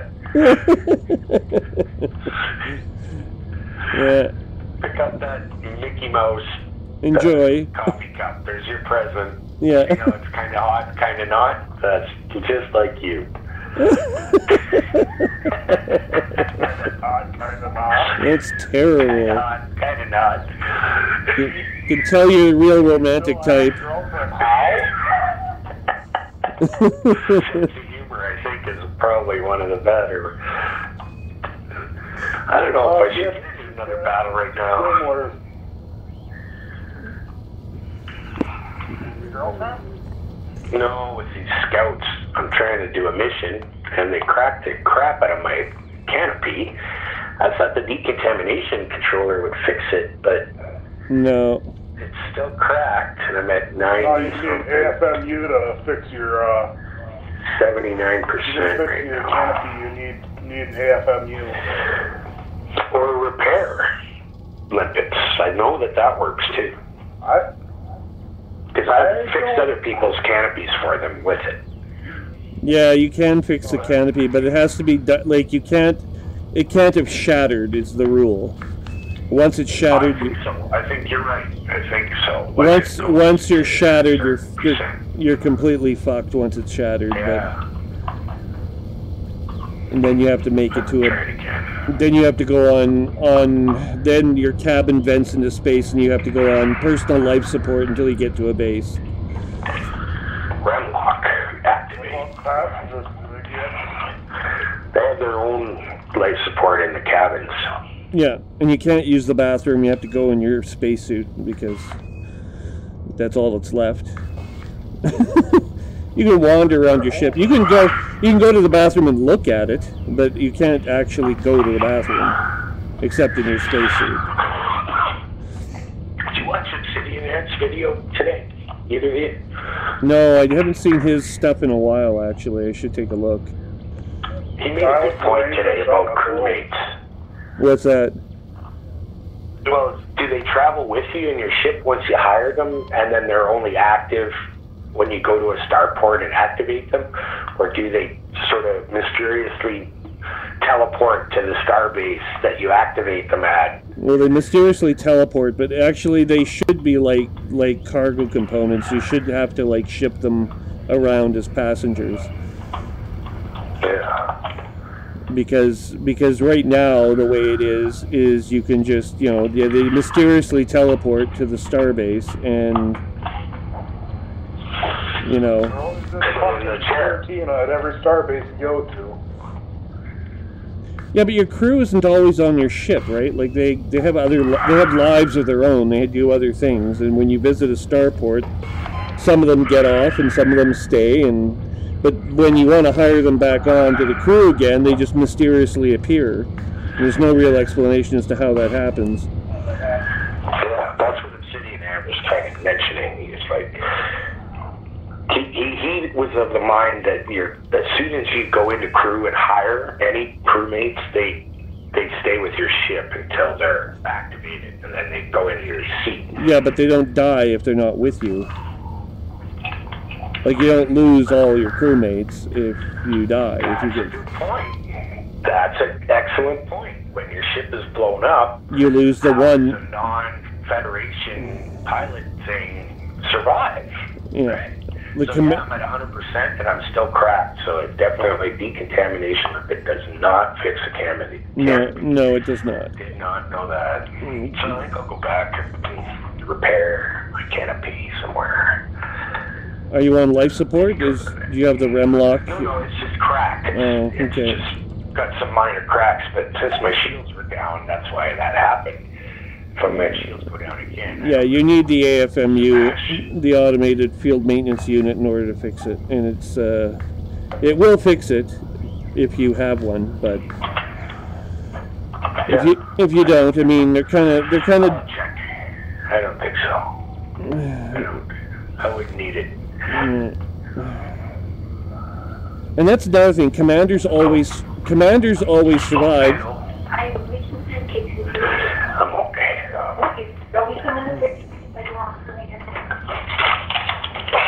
See, she's making me pancakes. Isn't that nice? I don't want pancakes. I get sick tummy.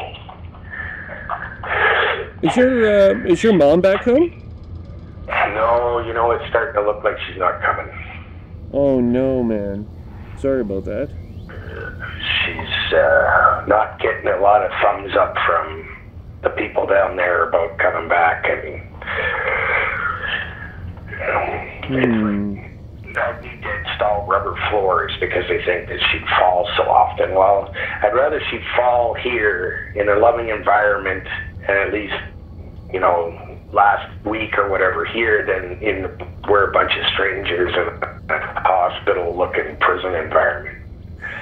So if I can convince them of that, then she'll come home for a little while. That was the plan, anyway. It's tough, though. What about nursing home? That costs. Well, no, like we got the regular one, but what I would want is a nurse to come here. Oh, I see.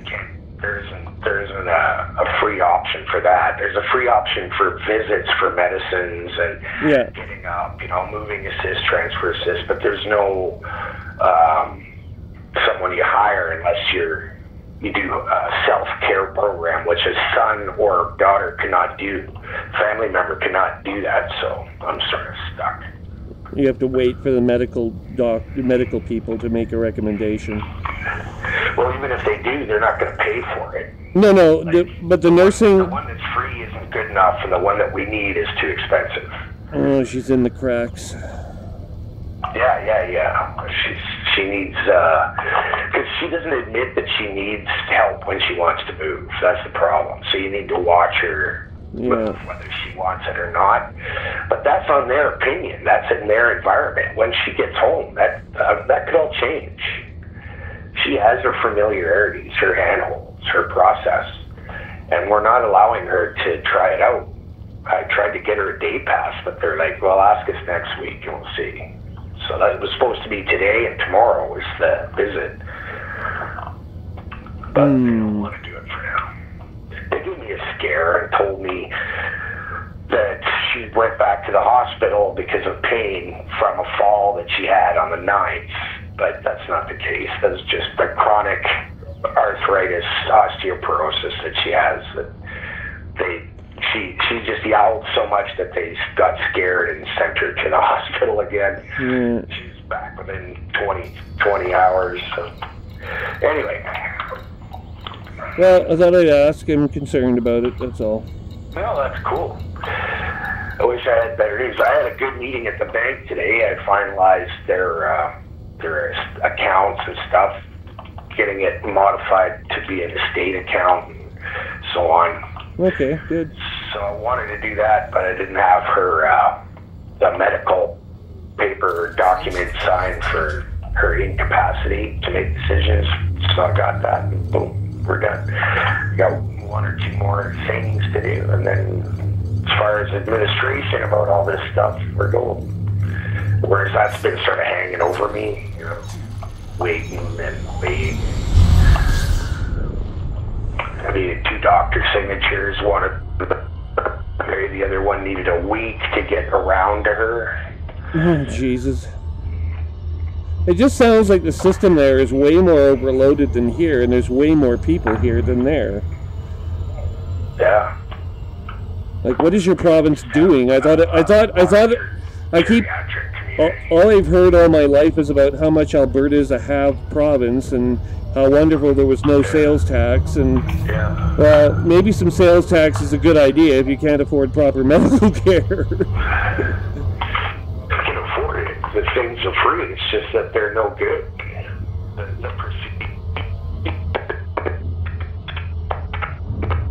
The people, and you can see that with everyone you talk to. Plus, there's a lot of turnover. Well, of course, it's a lot of turnover. Yeah. Yeah.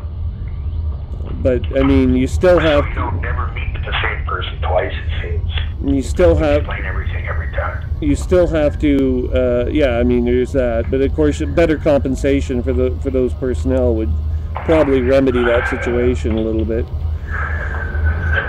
Yeah. There you go. You're right. Yeah. Hey, if it paid enough, I'd go and get a job doing it, because I'm pretty sure I could do a better job than, even though I do get bored easily.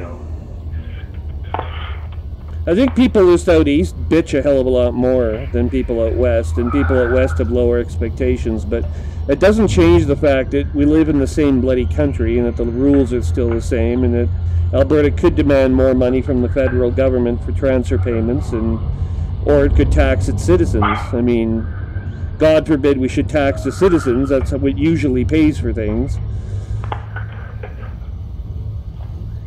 Yeah. You know, Alberta did have several years, or at least it has had several, you know, over a decade at least, of no tax because of the oil boom, but can't rely on that forever. No, the sludge don't go through the pipe too good. Yeah, but it can only pay for things. It goes through the pipe real nice, but the sludge, that's not so hot. No, it isn't. A lot more pressure, and tar sands is just, that's what it is. Yeah, well, it's feeding the world's oil supply and reliance on fossil fuels, but... Plus, you know, everything has to go to frickin' Texas, so that's the problem, too. Yeah, but Alberta, really, what you guys should be doing is you should be looking at alternate energy sources, because if you want to keep that investment in energy going, you're going to have to look at other forms of energy to, you know, in the future, because fossil fuels will not be around for many more decades. Well, fossil fuels last forever. Clean coal! I mean, all Clean! Americans know that. Clean coal. Supply of fossil fuel. We're gonna have clean coal. It's gonna be tremendous. It's gonna be great. It is tremendous. I've never heard Justin Trudeau say that word. No, and you never will, because Trump has copywritten it now, I think. Yeah, and Coffee V. Tremendous Coffee V. Yeah, it's been great. He's had a great presidency. Really it's great. been You tremendous. Really don't understand how great it is. I could stand here and talk for hours, and you still wouldn't grasp how great and tremendous whatever it is that we're talking about is. I have no fucking idea, but it is. Tremendous. But it is. Great. It is great. Yes. In fact, it's What's so not great. to Trump is Canadian trade law. Yeah, it's great. Canada's so great that we don't have to make Canada great again. It always was great. That's tremendous. We should make a new slogan that says "Make Canada Tremendous Again."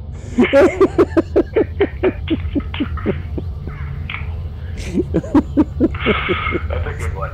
Oh my God. Canada Tremendous Again.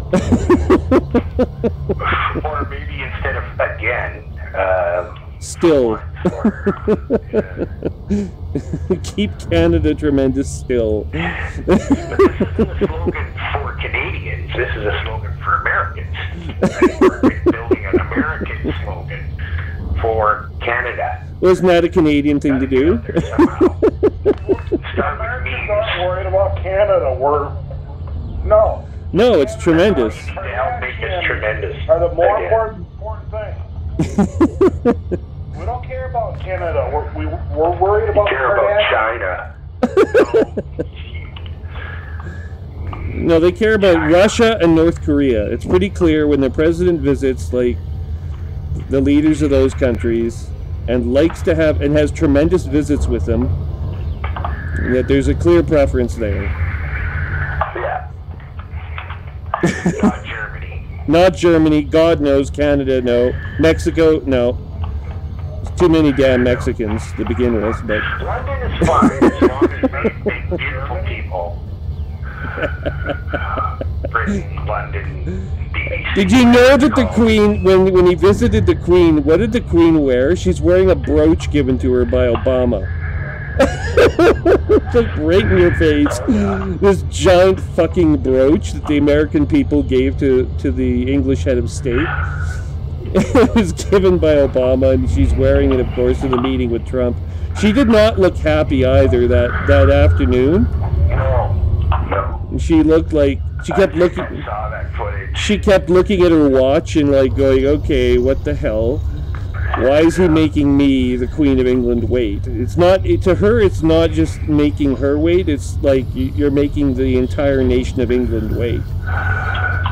Well, that's the whole point. That's the whole point. She's the head of state, but.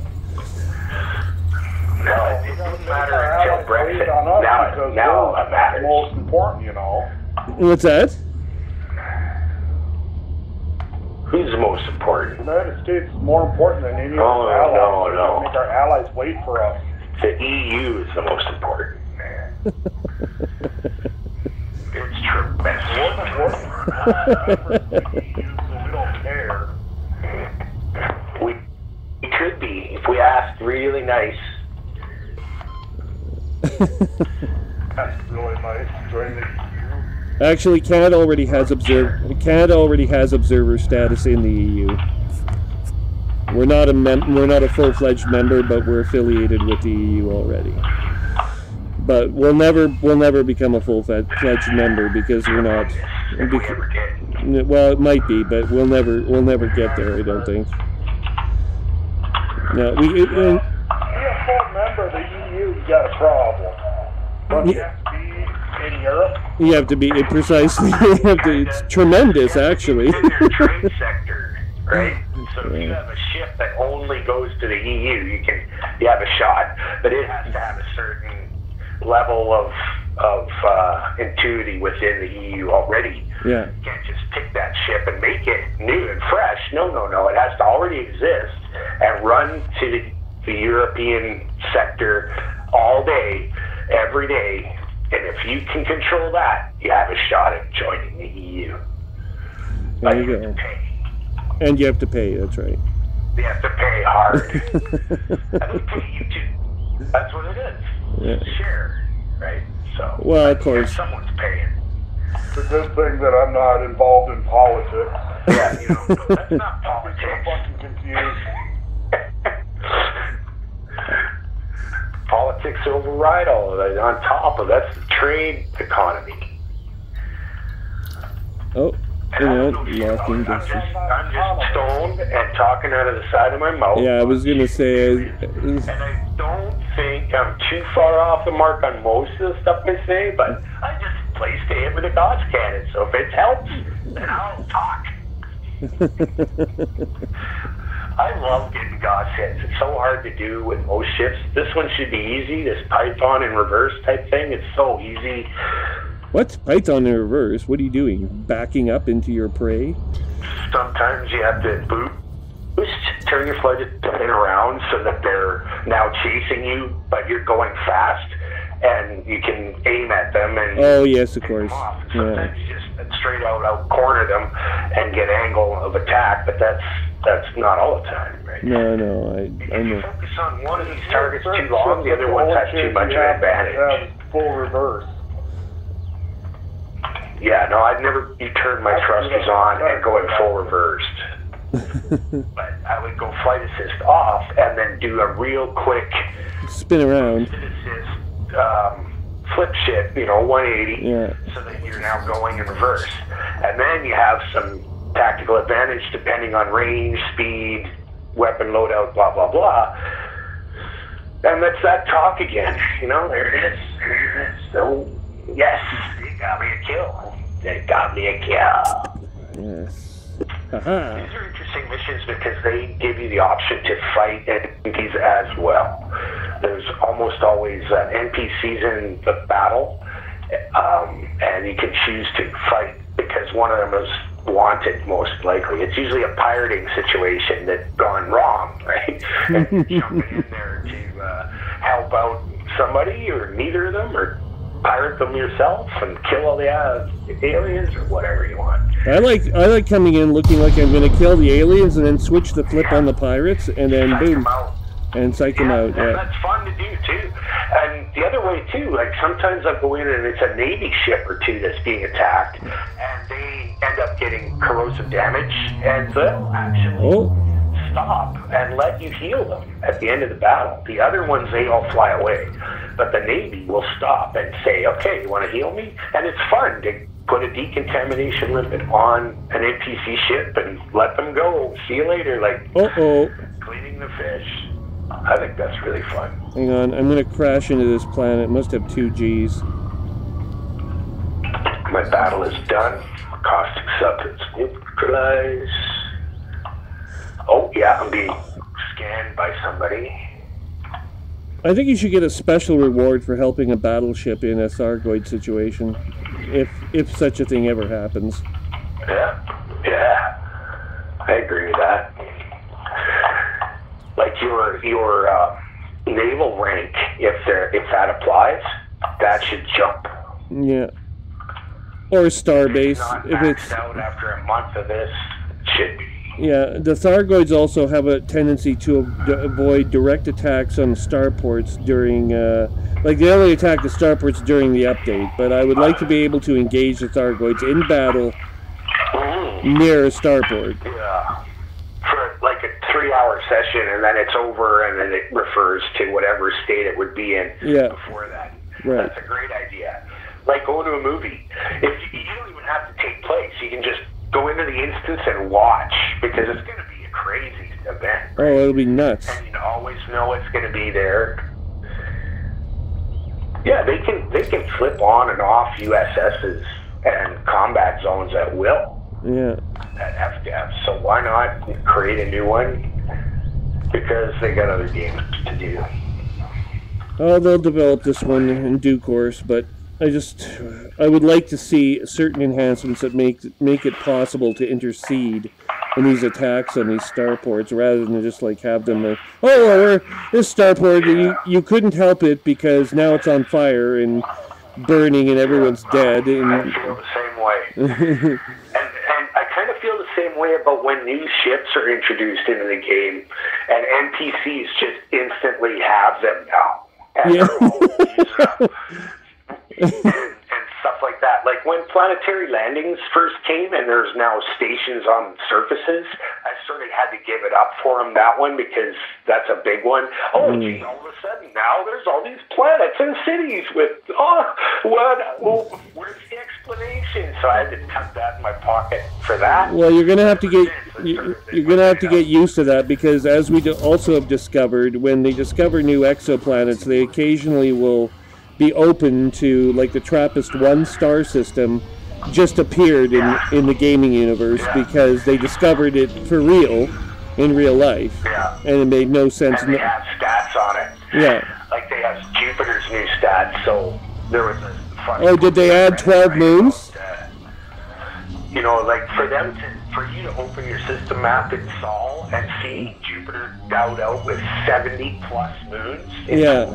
Yeah. I think that's a little unrealistic, but is FDev even concerned about representing any kind of... Well, some of those moons are really small. I mean, they're like chunks of rock. They're not really landable bodies, but...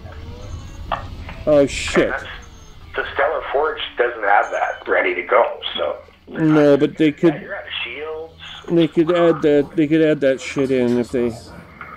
Oh, no. There are flying bombs here now. Hang on. It's a stinger. You're doing a what mission? Oh, it's a scan mission, but there's stingers floating around all over the place, and I don't really want to trigger... Last time I heard you doing a scan mission, you did not have any fun. So what's going to be different? Well, I just finished one, and I got 2 million credits, so... It's fun. It's fine, as long as I... Finally fun. As long as I don't get attacked too badly. Here we go. Got it. Okay. And now... Do you have any pips to your shields? Because they've been like a third of a ring for a while. Hang on. Trespass warning. Okay. Here comes the stingers.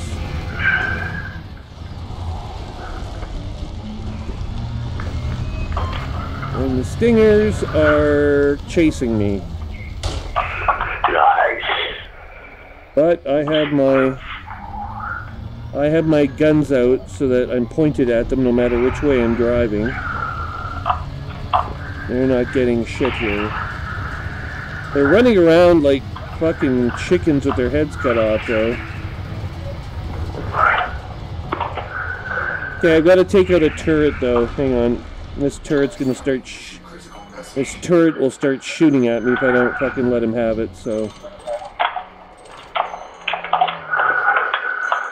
Listen, objective detected. I love that. I love that so much. This is taking a long time for this one. Wow. Here we go. And Here we go. Typical. I got type 7 and a code where mark is wanted. And after a few moments, we get teleportation of baddies. They both engage, but sometimes they run. So you gotta make sure they stay. neutralizing defense turret. All them scouts on you. Pardon? I'm neutralizing the defense turret so I can take my ship off without being shot down by this fucking thing. There we go. Defense turret destroyed. And now we'll leave. And all the stingers can go screw themselves. That's the way. See, you learned. Well, they're only worth 1,000 each. I mean, yeah, I could... they blow themselves up really good.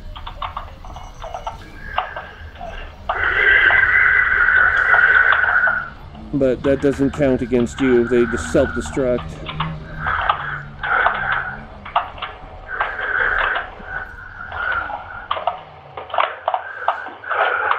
And... we have killed one. 3 more to go. Hang on. There we go. Board the ship. Ship the board. So I guess whatever. Oh, you know what? I got you on my iPad over my shoulder, watching you. Okay. I forgot I had you on there. Well, I'm here. Dark. It is dark. That's why I turned on the light. But now I'm going to shut the light off because you don't need it anymore, and we're leaving. We're headed for the Cutenus system. Next. Oh, we're in deep, deep trouble in this system. Oh my god, look at this. Deep, deep, deep trouble. Trouble, trouble, trouble. Now it's just 2 NPCs and 2 Thargoids. I had the option to start attacking that wanted NPC. Ooh, good. Kill it. Kill it. I can go save the people at the starbase. It's on fire. Money, but I don't have no kill warrant scanner. That'd be handy. See, if you look on your monitor where I am right now, how close I am to where the Thargoids attacked. Oh, it's still a little behind. I can still see you boarding your ship. Okay. Oh, yeah, now I see your... Looks like you're going to take off or... So... Oh, yeah. Got a little base in front of you there. Yeah. I can go there and I can rescue all those poor people. But I don't really give a fuck about the poor people, so I'm going to go over here into Cutenus system. Oh, you know what else I want? Hang on. I want services. I want interstellar factors. Oh, look at that, a coincidence. The Cutenus system has interstellar factors. Perfect. Perfect. Go. One jump. My God, do I love this anaconda now.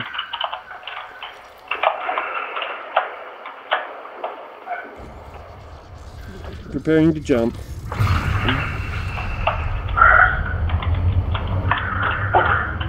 Okay, I'm engaging the NPC in the Cobra. He's expert. 98 health. 91, 90. I want to let the Thargoid kill him somehow. So I'll get him down to like 10%, see what happens. Well, he'll be hurting you somehow if you're not careful. Oh, I'm tanking out on him. 74, 72 he's at. See? He's hurting you somehow. The alien is hunting him. I don't want to attack the alien. Somehow. I want to get him between me and the alien. So the alien comes at me and him. Okay, that's easy. Oh no, he's attacking the Type 7 instead. No. Come this way. I will kite you. I will engage you and drive away. Oh shit. Okay, engaged. Now, go back to the Cobra. He's still shooting at me now, of course. Stand by. Let's see what happens. Incoming mission critical message. Planetary scan job located. It is at Cutenus A1.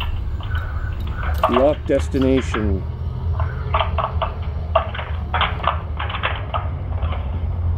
We're approaching the target. Cobra seals are down again, 62. We're going to hit him with the Gauss, 39, 35.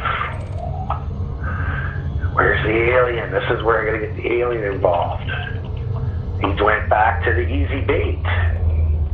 Damn stupid aliens. I'll figure it out. I love playing with a game like this. Making the NPCs do what you want them to do. And it never works out. No, alright. It's like, follow me at a super cruise here. Follow you, but it works. Kind of. So why doesn't it work the other way? If I've got stuff and I drop and you're going to drop with me anywhere, even like next to the Thargoid, No, let's do it. they'll switch the flip on you and they'll be hurting you somehow. Yep. That sucks. I thought that was going to be my big style, is to kite pirates into Thargoids and have them fight, but no, it doesn't. You can't suck. It's the only way you do it. You can't sucker them in. No, they just don't follow you until you leave the Thargoid instance, and sometimes they're still on you, depending on things. This guy's shields are coming back strong. It takes me like 2 solid hits with these Goss and Rail to get his shields down. Oh That's what the no. multi-cannon does not do it at all. Ramming does it, but he's a little quick. Oh, here's a shot. No, missed. I have a slug on my railgun, so I can just shoot it as long as I have fuel in my ship. Hold on a damn minute. This is not working. Get yourself a really big gas tank and never run out of ammo. You don't even need that. Like, it takes so small a fuel per shot. But I guess that's because I'm using 1. Yeah, if you had like 6, then yeah, you'd have to add some more fuel. Ooh, I got him. Got him again. Now there's 1 ring. 1,000 kilometers. Flight engaged. Love it. But the Thargoid left. I don't see him on our radar.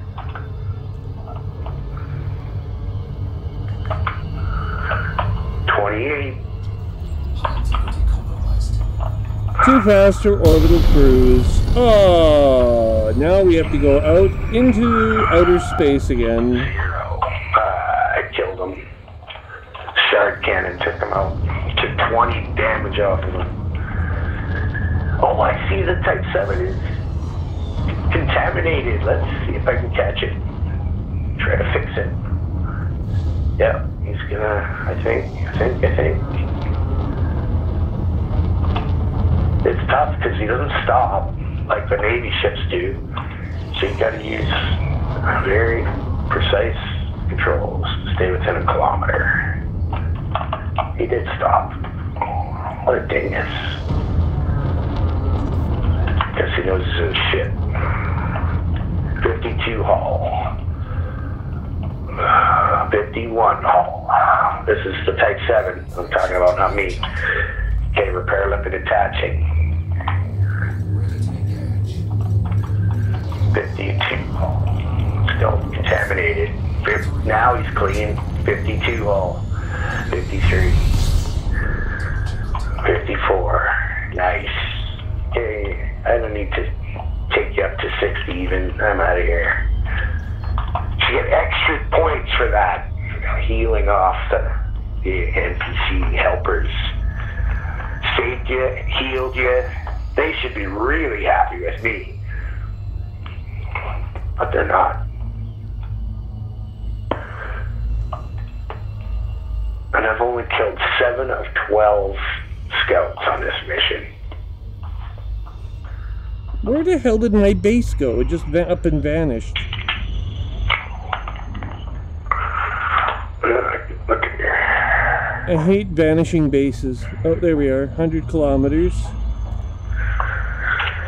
Okay. 90, 80, 70. There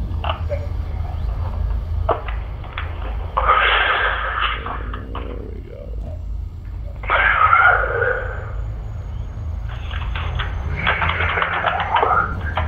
So, Mr. Robigo, you said you were going to do some Guardian stuff.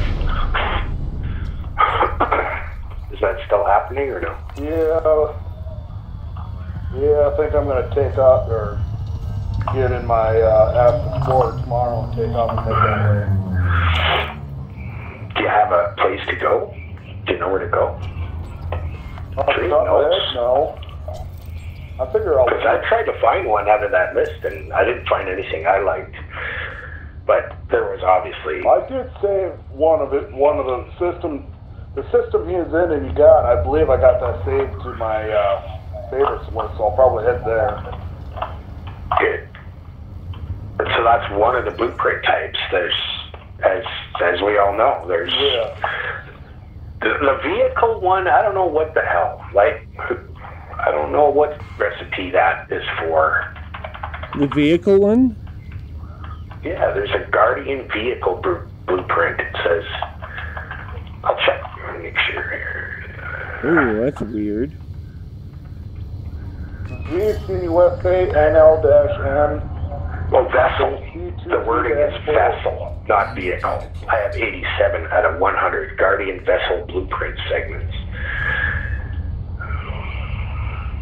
Vessel. So that's a good one. I like that one, but I don't know if I've used one to unlock anything. I can't remember. Well, it should be at the Guardian tech broker. You should be able to see what all the blueprints are. Until you unlock them, then it doesn't show you. Remember? Yeah, that's true. That's the problem. The more you do, the less you see in this game.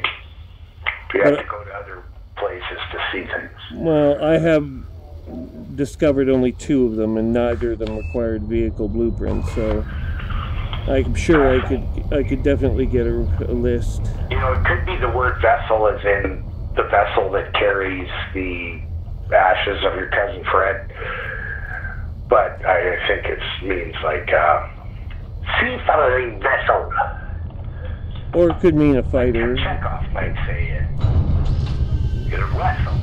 A nuclear vessel. Where are your nuclear vessels? Yeah, Russians asking. Your nuclear vessels. And the cop is just kind of sitting there looking at him, going, what the hell? There's a Russian guy here. Ooh, this is the one where they all leave. It's a python, an orca, and another orca. And they always low wake right away. I wish I could stop them. Why? Are they clean? I think they're all clean, too. Yeah, they're all clean. Because then they get to fight the Thargoids with me, and it can be a tough fight without backup. You know, just to have them distract them. But there's only 4. They're leaving right now. I can hear them waking. So now all 4 are on me. Mm. So you got to be careful. It's good to spread them out at first so they're not sure exactly who to fight. This is so cool. This has been my favorite gaming of Elite so far, is fighting these little ships. Okay. The little bleed ships. Way funner than Hazres's, and that's fun. Hazres's in a wing is probably the funnest one so far. Do we have an exclusion zone? Yes, we do. But killing that Medusa was pretty fucking cool. Well, that would be hard. I met a guy that wanted to go basilisk hunting, and we tried and we couldn't do it. We weren't tanky enough. We the first time we waited too long and flew away to heal up too much, and he became enraged. And once that happens, you're fucked. What? You're not going to be able to get it. What do you mean enraged? You mean that was that disposition of the basilisk? The basilisk will change his stance, recall his fighters, regenerate, do a multiple attack, and it could be anything. So you've crossed a line. It takes 7 minutes from your first contact for him to enrage, and it depends on your hearts. If he can't open up the next heart, that's when he gets the chance. But if you open up the heart, he doesn't. So not a lot of people see it and know how to deal with it. They're not expecting it, right? Yeah. It could be an ESP and a lightning. So the problem with the second one that we had is that everything was going okay until the thing shot my buddy in his Conda, fully ready to go, like 4 times in a row with the yellow lightning. Yeah. That fucked him right up. That was not it. You can't do this now. Got to go back and all my modules and blah, blah, blah, right? Right. So we weren't tanky enough, we screwed it up, and that's all we tried is the 2 tries. But at least we tried. I wanted to fight a Cyclops, but he was all about going for these basilisks, middle of the road ones. 6 million credits. 63 swarm. That was the other thing, is I can't kill a swarm. I don't know what I'm doing. And he said he could, but they never really seemed to die. He was busy with that lightning bullshit. So the swarm hits me hard. If they're around, I'm in trouble. Unless I'm, flying in reverse, shooting at them with my freaking remote flak launcher that I can't figure out. It's tough. Hey, my ship is under attack. Well, I'm gonna log for the night, guys. We'll see you tomorrow. Okay. Okay, take care. Welcome to your solitude. Why is my ship being attacked? Increasingly witty and kind to your loved ones. See, in this system it doesn't matter if you piss everyone off because there's an interstellar factors right nearby. Well, they do get a chance to voice their grievance. Yes, they're allowed to have an opinion.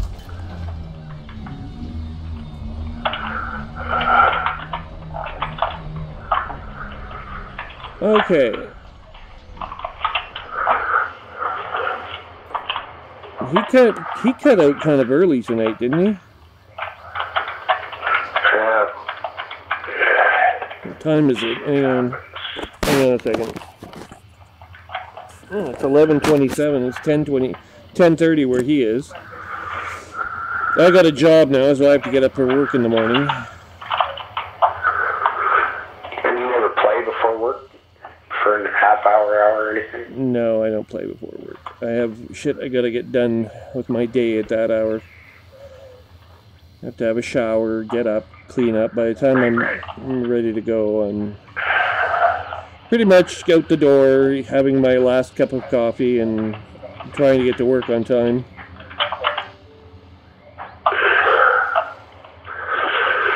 I have to leave a lot sooner in the winter time. Remember that. You remember. Yeah, I don't know what I'm going to do in the winter time. I think I might actually run or walk. I don't know. Because bus service across from Ottawa to Quebec is next to impossible to arrange. Yeah. So I'm sure.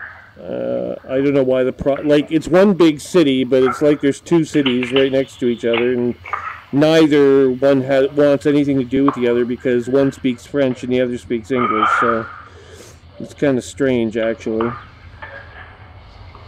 I've been hearing about that dynamic in that area ever since I was old enough to learn what dynamic an area was. Yeah, but it's kind of stupid. Like, Winnipeg has St. Boniface, right? So I come from a city where there's a large French-speaking population, but it's not like that at all. They're just everyone's together, right? But here it's different. It's the French and the English are separate, and I don't know, it doesn't make any sense. Manitoba, I hold Manitoba up as an example, a shining example of what Canada could be like. And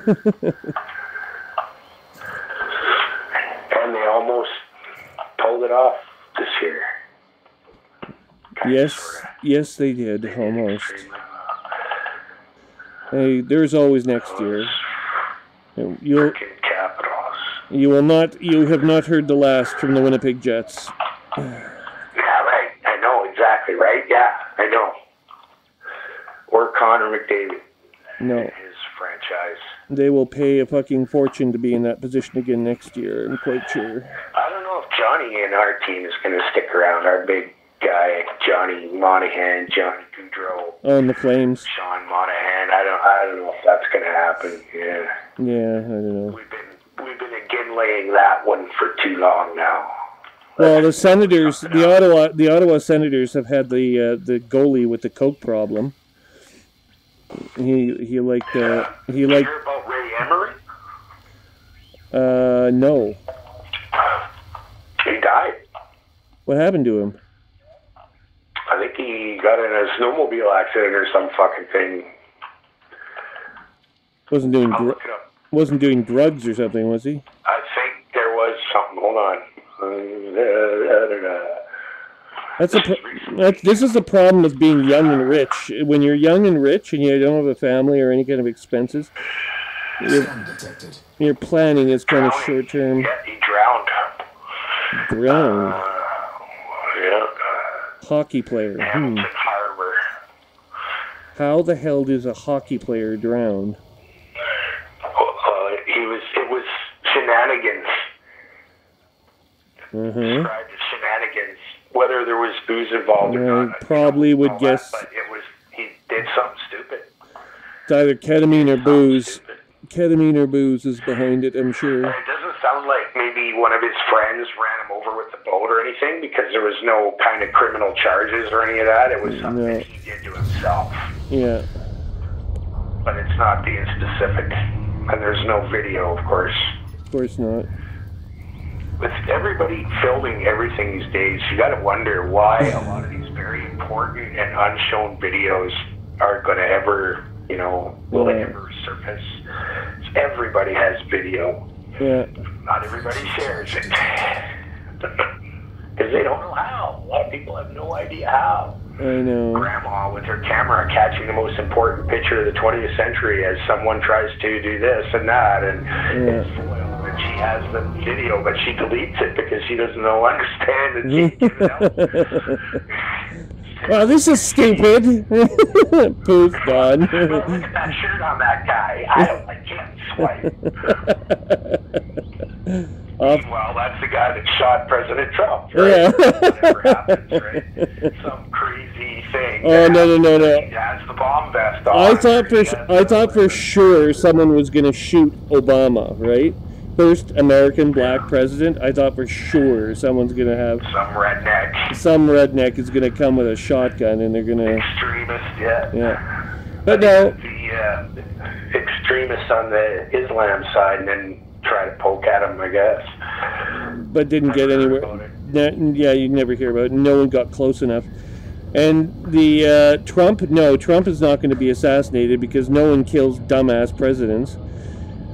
Only the good ones ever under any real threat. What about China? What about if there's some kind of crazy drug lord in China and trade law and tariff have changed his life and he doesn't like it and he decides to put a hit on Trump and he goes to some extremist.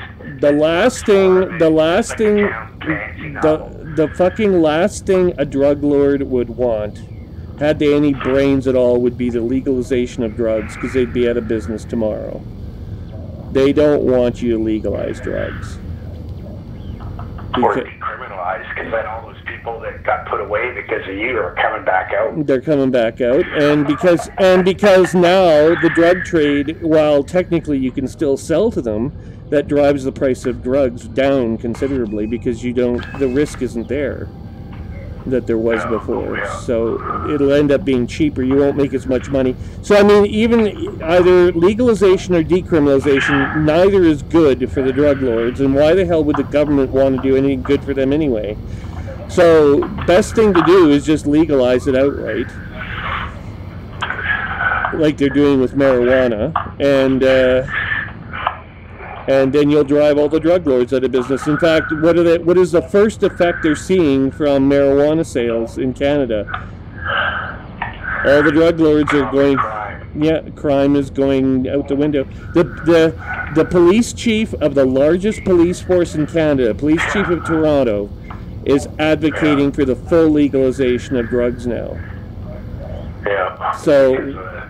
less paperwork for him. Less paperwork, less hassle. The police can concentrate on violent crime and threats to people and property instead of fucking running around chasing little baglets of drugs, which doesn't. They're on a hiring spree here in town for their local cops because not because of any one thing, but because calls are becoming more complex. So that's why you need more cops, because they're all spending their time getting the story all straight instead of on the next mission. So there's too many cops listening to too many complaints and arguments about their loved ones or their non-loved ones. Oh and my not God. enough actually going and catching people that. Well, I think that says it. problem. That says it right there. There's not going to be resources to go after drugs in the future anyway, because if that's true, No. you're going to need all the bodies. Every body is going to be on domestics duty. That's where your career is going to get made next. And you know what? That kind of bullshit for a junior police officer, that's probably the best thing to get started on for police work. I mean, it's a shitty job, but if you're a new hire, someone's got to do it.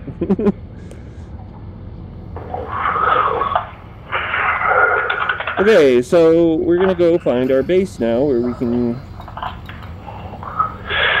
Yeah, you press on. You need to focus and get some stuff done. Yeah, well, I have to log off soon because I have to get up for work tomorrow, but... Right. Don't you have to go to work too, or something? No, I tend to my mom is my job.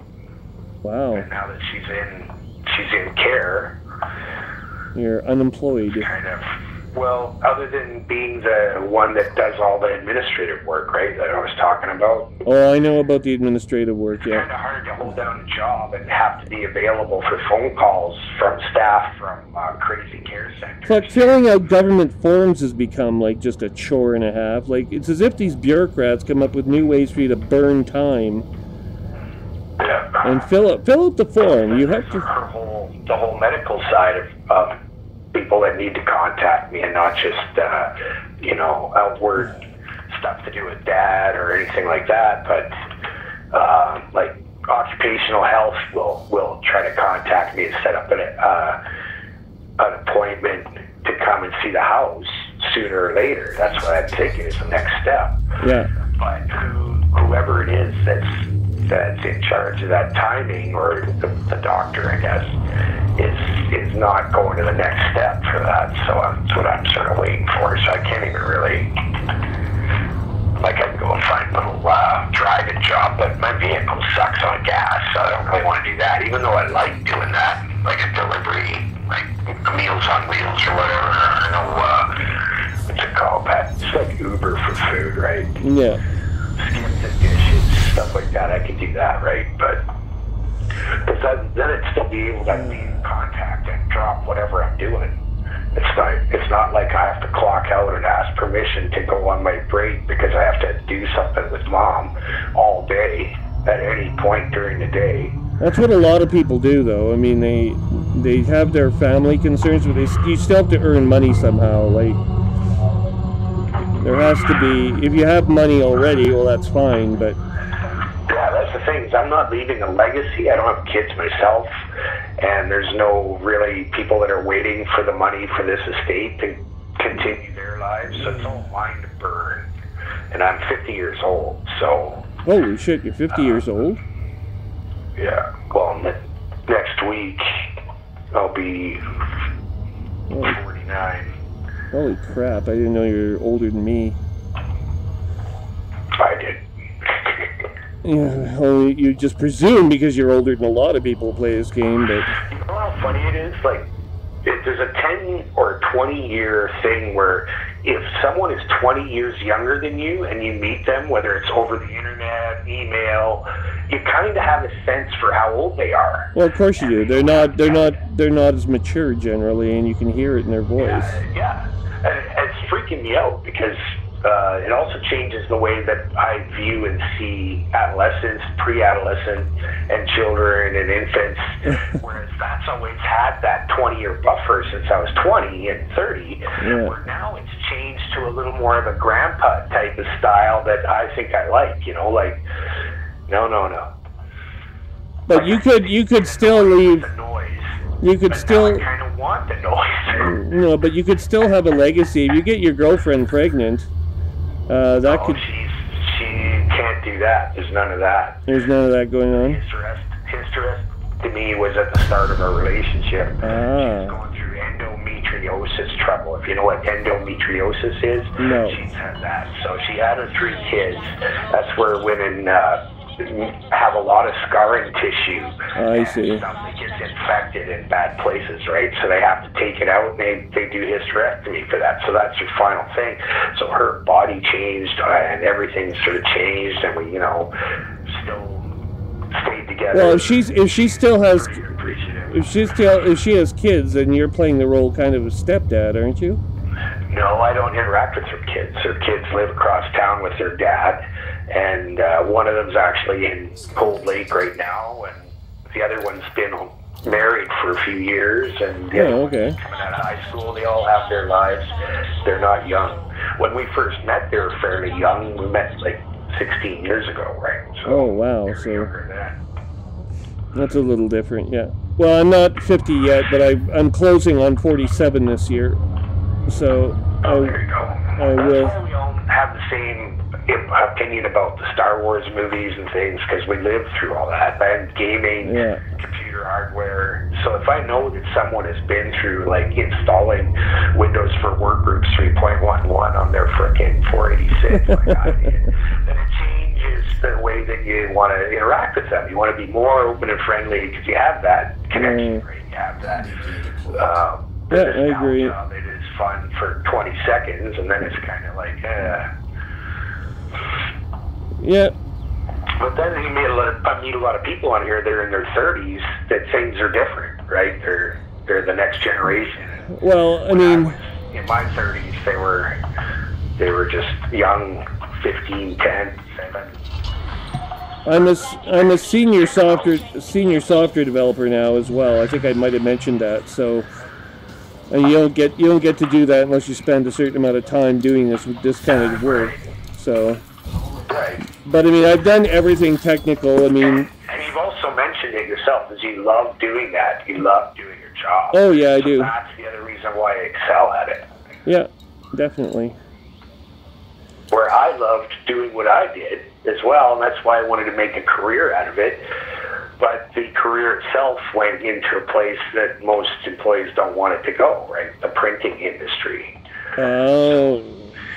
When I first joined the print house, the press room that I worked at, all the people were a family. And when I left it, there was no family atmosphere. There was just, little wars and anti-management conceit and fear, and because everyone's afraid of what's going to happen in the next 5-6 years, and they've got 15, 20 to go on their retirement. Yeah, although the guy I bought my scooter from, who sold me my scooter here, he still does work on bikes and stuff as a side kind of job.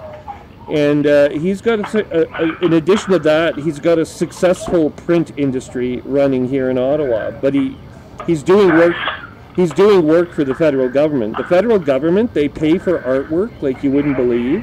So there's all kinds of dry mounting and all kinds of custom print work. Small businesses can thrive. Yeah. It's the big houses that print millions of flyers for everyone's mailbox. That's what we did. Oh, That's no. the ones that are in trouble. The- Using thousands of rolls of paper a month. Yeah, they went digital. That's the trouble. They went digital, or they went overseas, or they went south. Yeah. Because the Americans now print most of the magazines that are in print. There still is. And the other big change here in town was the Calgary Herald imploding. Oh yes. And being bought out and sold out, and all their staff and news writers all leaving in a big union dispute. Yeah. So that's what really happened. Even a lot of the pressmen that I looked up to when I was just starting, they left for the Calgary Herald to be in a union atmosphere, and it ended up biting them in the ass when all of the presses stopped, and we started printing the Calgary Herald in that print house with a new piece of equipment that we got from the Herald to do it with. It cost millions of dollars that we could print our flyers on. So when that piece of equipment came in, if you weren't on that train, you were out the door within the next X amount of years, and that's where I went, which worked out for me because of the folks. I had to stay home and watch the folks, and they were both here. They were horrible. Yeah. But then Dad Dad got placed, and so things are easier. Mom's declining, and so on, and that's where I'm at. So that's sort of the reason why I'm not gainfully employed or looking for it. Makes sense. For now, but not for long. If she gets placed, I have no income, and I have a big house that's paid for, but no way to you're gonna want to have an income. Yeah. If I were you, I would re-examine what I enjoyed about working in the print industry and see if there are other industries where those same trends apply in digital media. Yeah. The turnover in the little shops that print the little sheet fed presses, it's normal. I can find a job in there, no problem. And the hours and everything and all the benefits and everything would all kick back in and it would be all wonderful. Yeah. But until I have this squared away here, I'm not sure if that's even worth looking for. I should put feelers out. There's another couple of things like depends what your timing is. Movie theaters, so I would love to work in one for at least a year, just to sort of not hate it anymore. And I know a friend of mine is like the manager of one of our big theaters, so I could go and ask him for a job. I don't know if that'd be a good idea. It's all the way across town. But I would love to work in a movie theater and not have to go and pick up popcorn all night off the seats and all that shit just to scoot it into whatever else, ticket TV or whatever. And live there, work there, and sneak into lots of shows.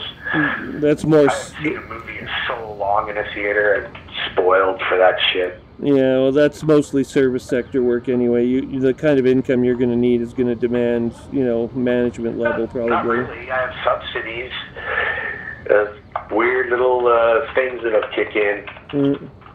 But you're right. The comfortable living was while I was here, while they were healthy. That was my comfortable times. Now don't need a comfortable living. I can change things up. As long as I have Elite Dangerous and this joystick. This is an escape. It's not supposed to be a life. There's still reality is still better than virtual whatever. Although, well, that could change in the next few years. But I'm not ever going to live in a simulation I can program. I refuse to do that. Too many bugs. All right, I'm gonna have to take off. It's just getting a bit late here, so we'll talk again soon. Take care.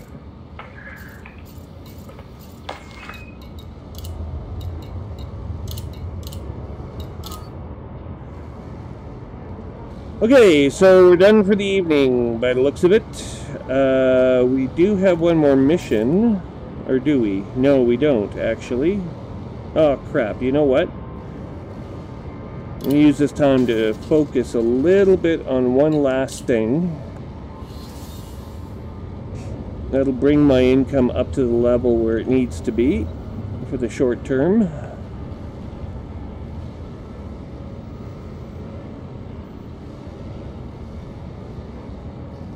We don't need that. What am I doing here? We need...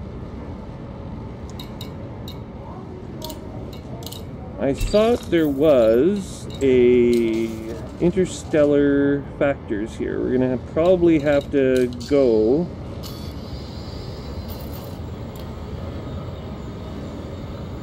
and see about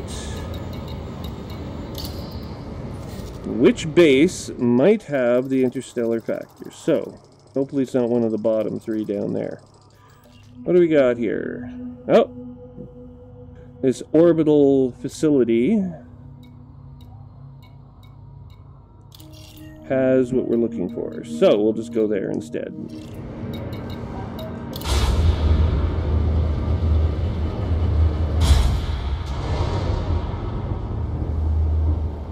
I picked this base because it was right above the planet that I was just finished my last mission on, so...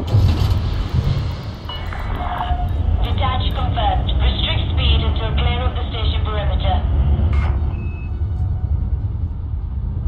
Landing gear retracted. Aggressive behavior in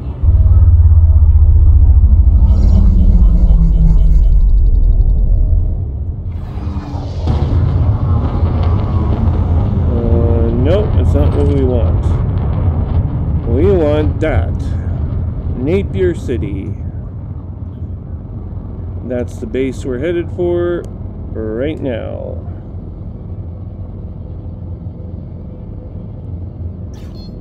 Frameshift drive charging. 4, 3, 2, 1. Engage.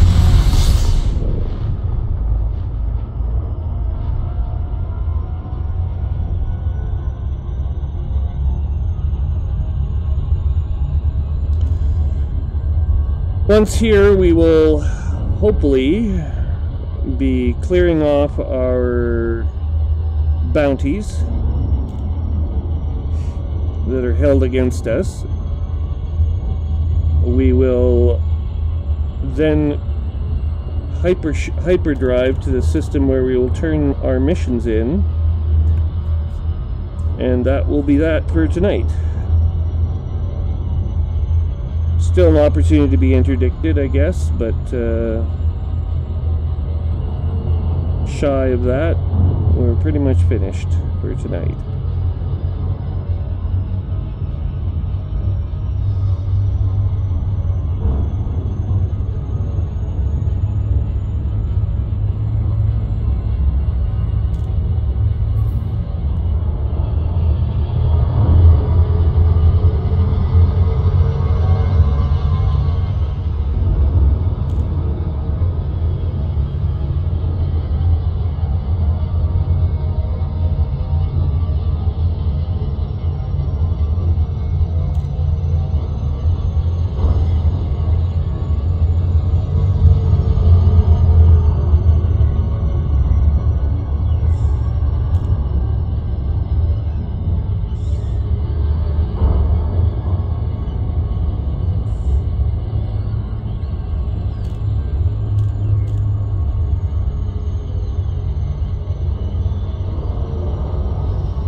Wait.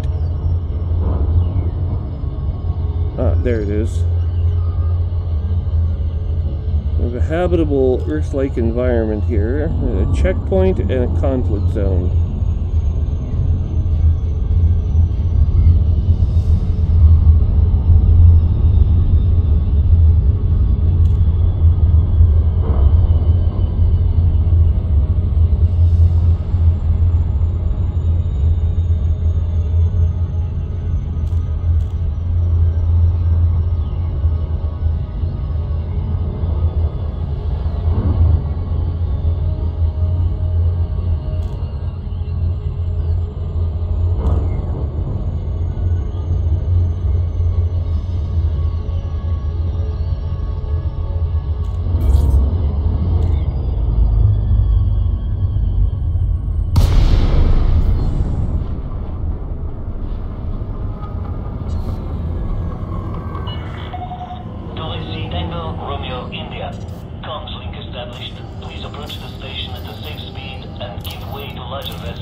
And we have cleared the space doors, barely. Gear deployed.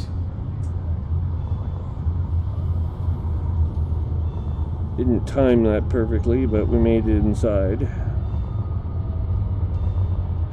There's an Interstellar Factors facility here at this agrarian starport.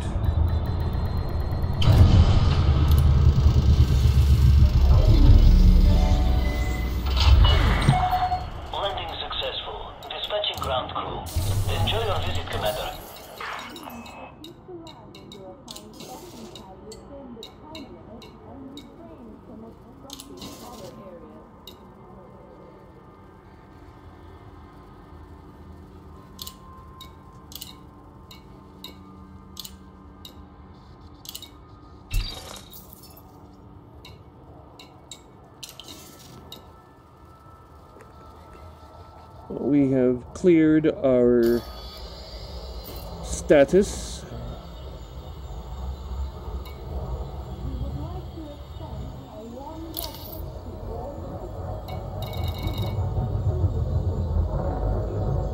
$50,694. 5694.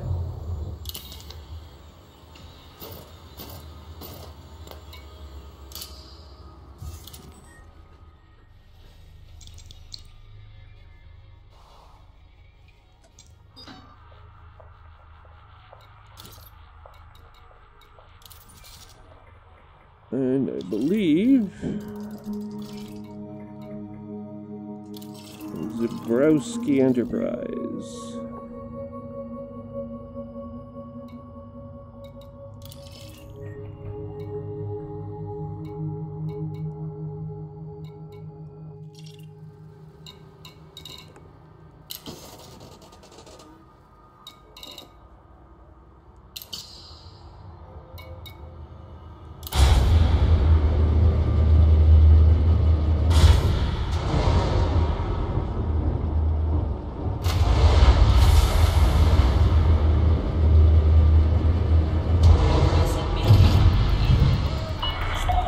Ship released. You are clear to leave. For their cooperation.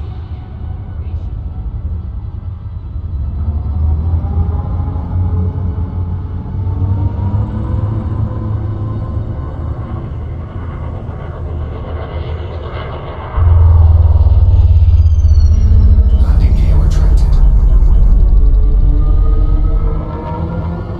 17 light years.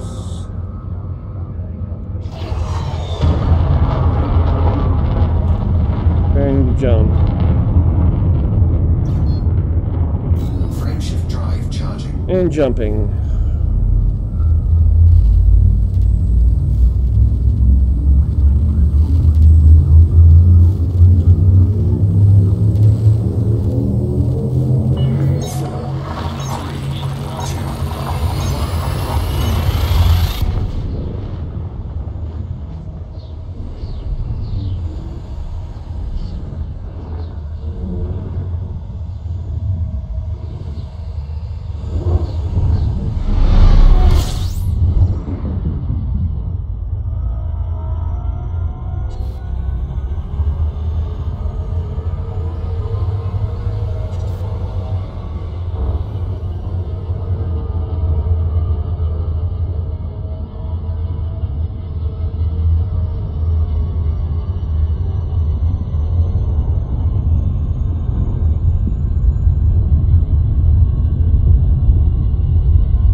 while docking at this station.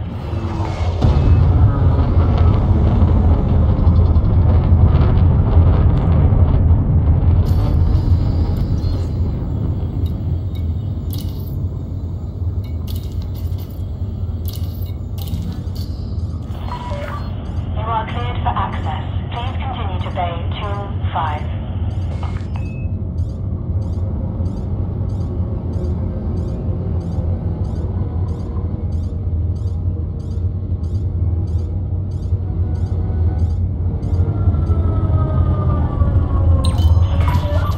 Ready for automated docking sequence.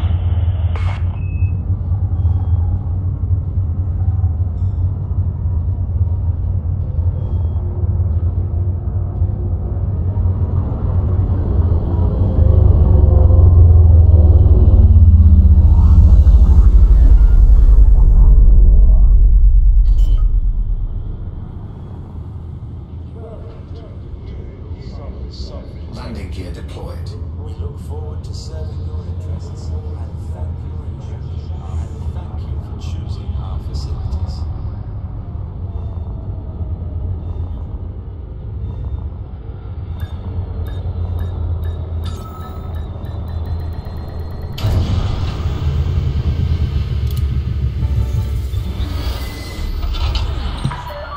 You have docked safely. Disembark when ready. We would like to remind you that stationary vessels are not permitted in this facility's area and thank them for their compliance.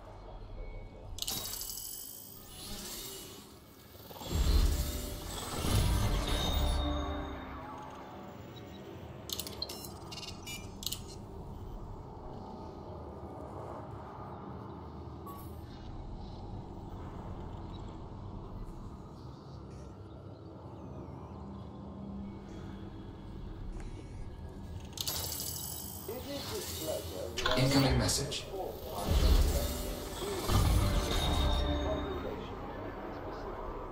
Ensuring safety and decorum for residents and guests.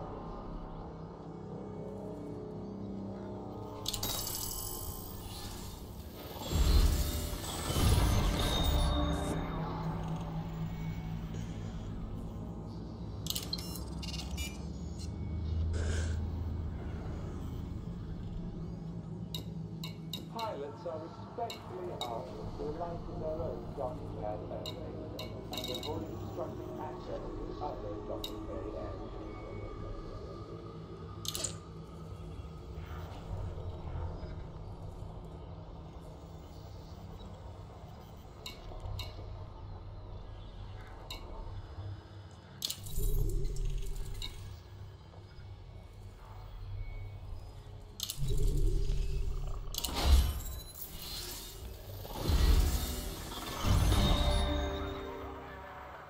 Incoming mission critical message. Visitors are welcomed warmly to this facility and to Imperial sovereign territory, where excellence is the standard.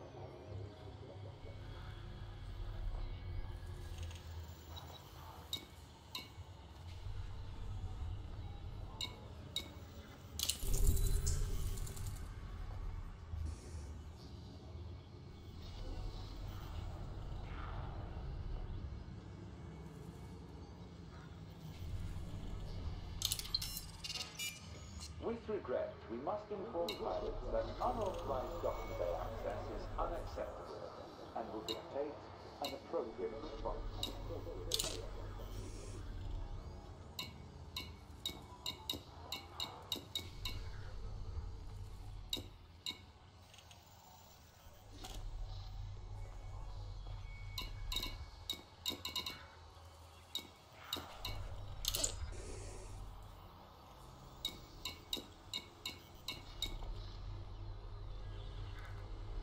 Pilots are cordially reminded to observe facility traffic regulations and avoid obstructing the airline.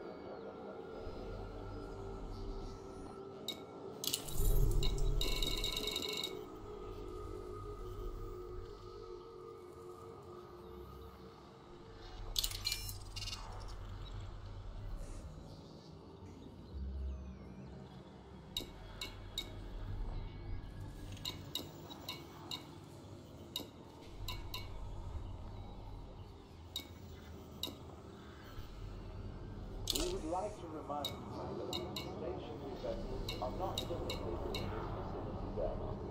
And thank them for their compliance.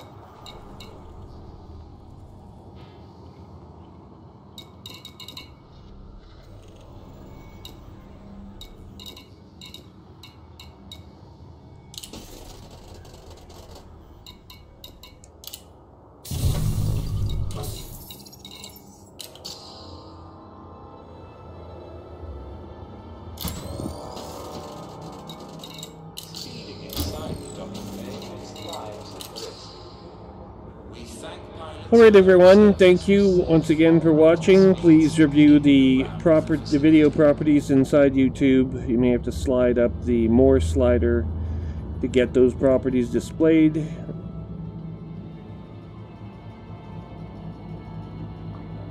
Click I like or subscribe if suits your preference, and of course the bell icon to the right of the subscribe button in the Windows Chrome interface, browser interface, will let you know when there is new content posted to Commander Trium's YouTube library, which is of course where you caught this video tonight. It is 20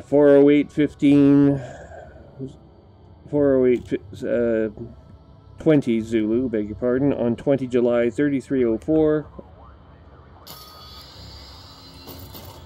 We are in the HIP 50694 system at Zabrowski Enterprise. Logging off, I am Commander Trium. We'll see you in the next, probably tomorrow, given the fact that tomorrow is Friday here in North America. At least it's already Friday in England. But it will definitely be the weekend, and the opportunity to play will increase in good measure. Thanks once again for watching. We'll see you next time. This is Commander Trium signing off.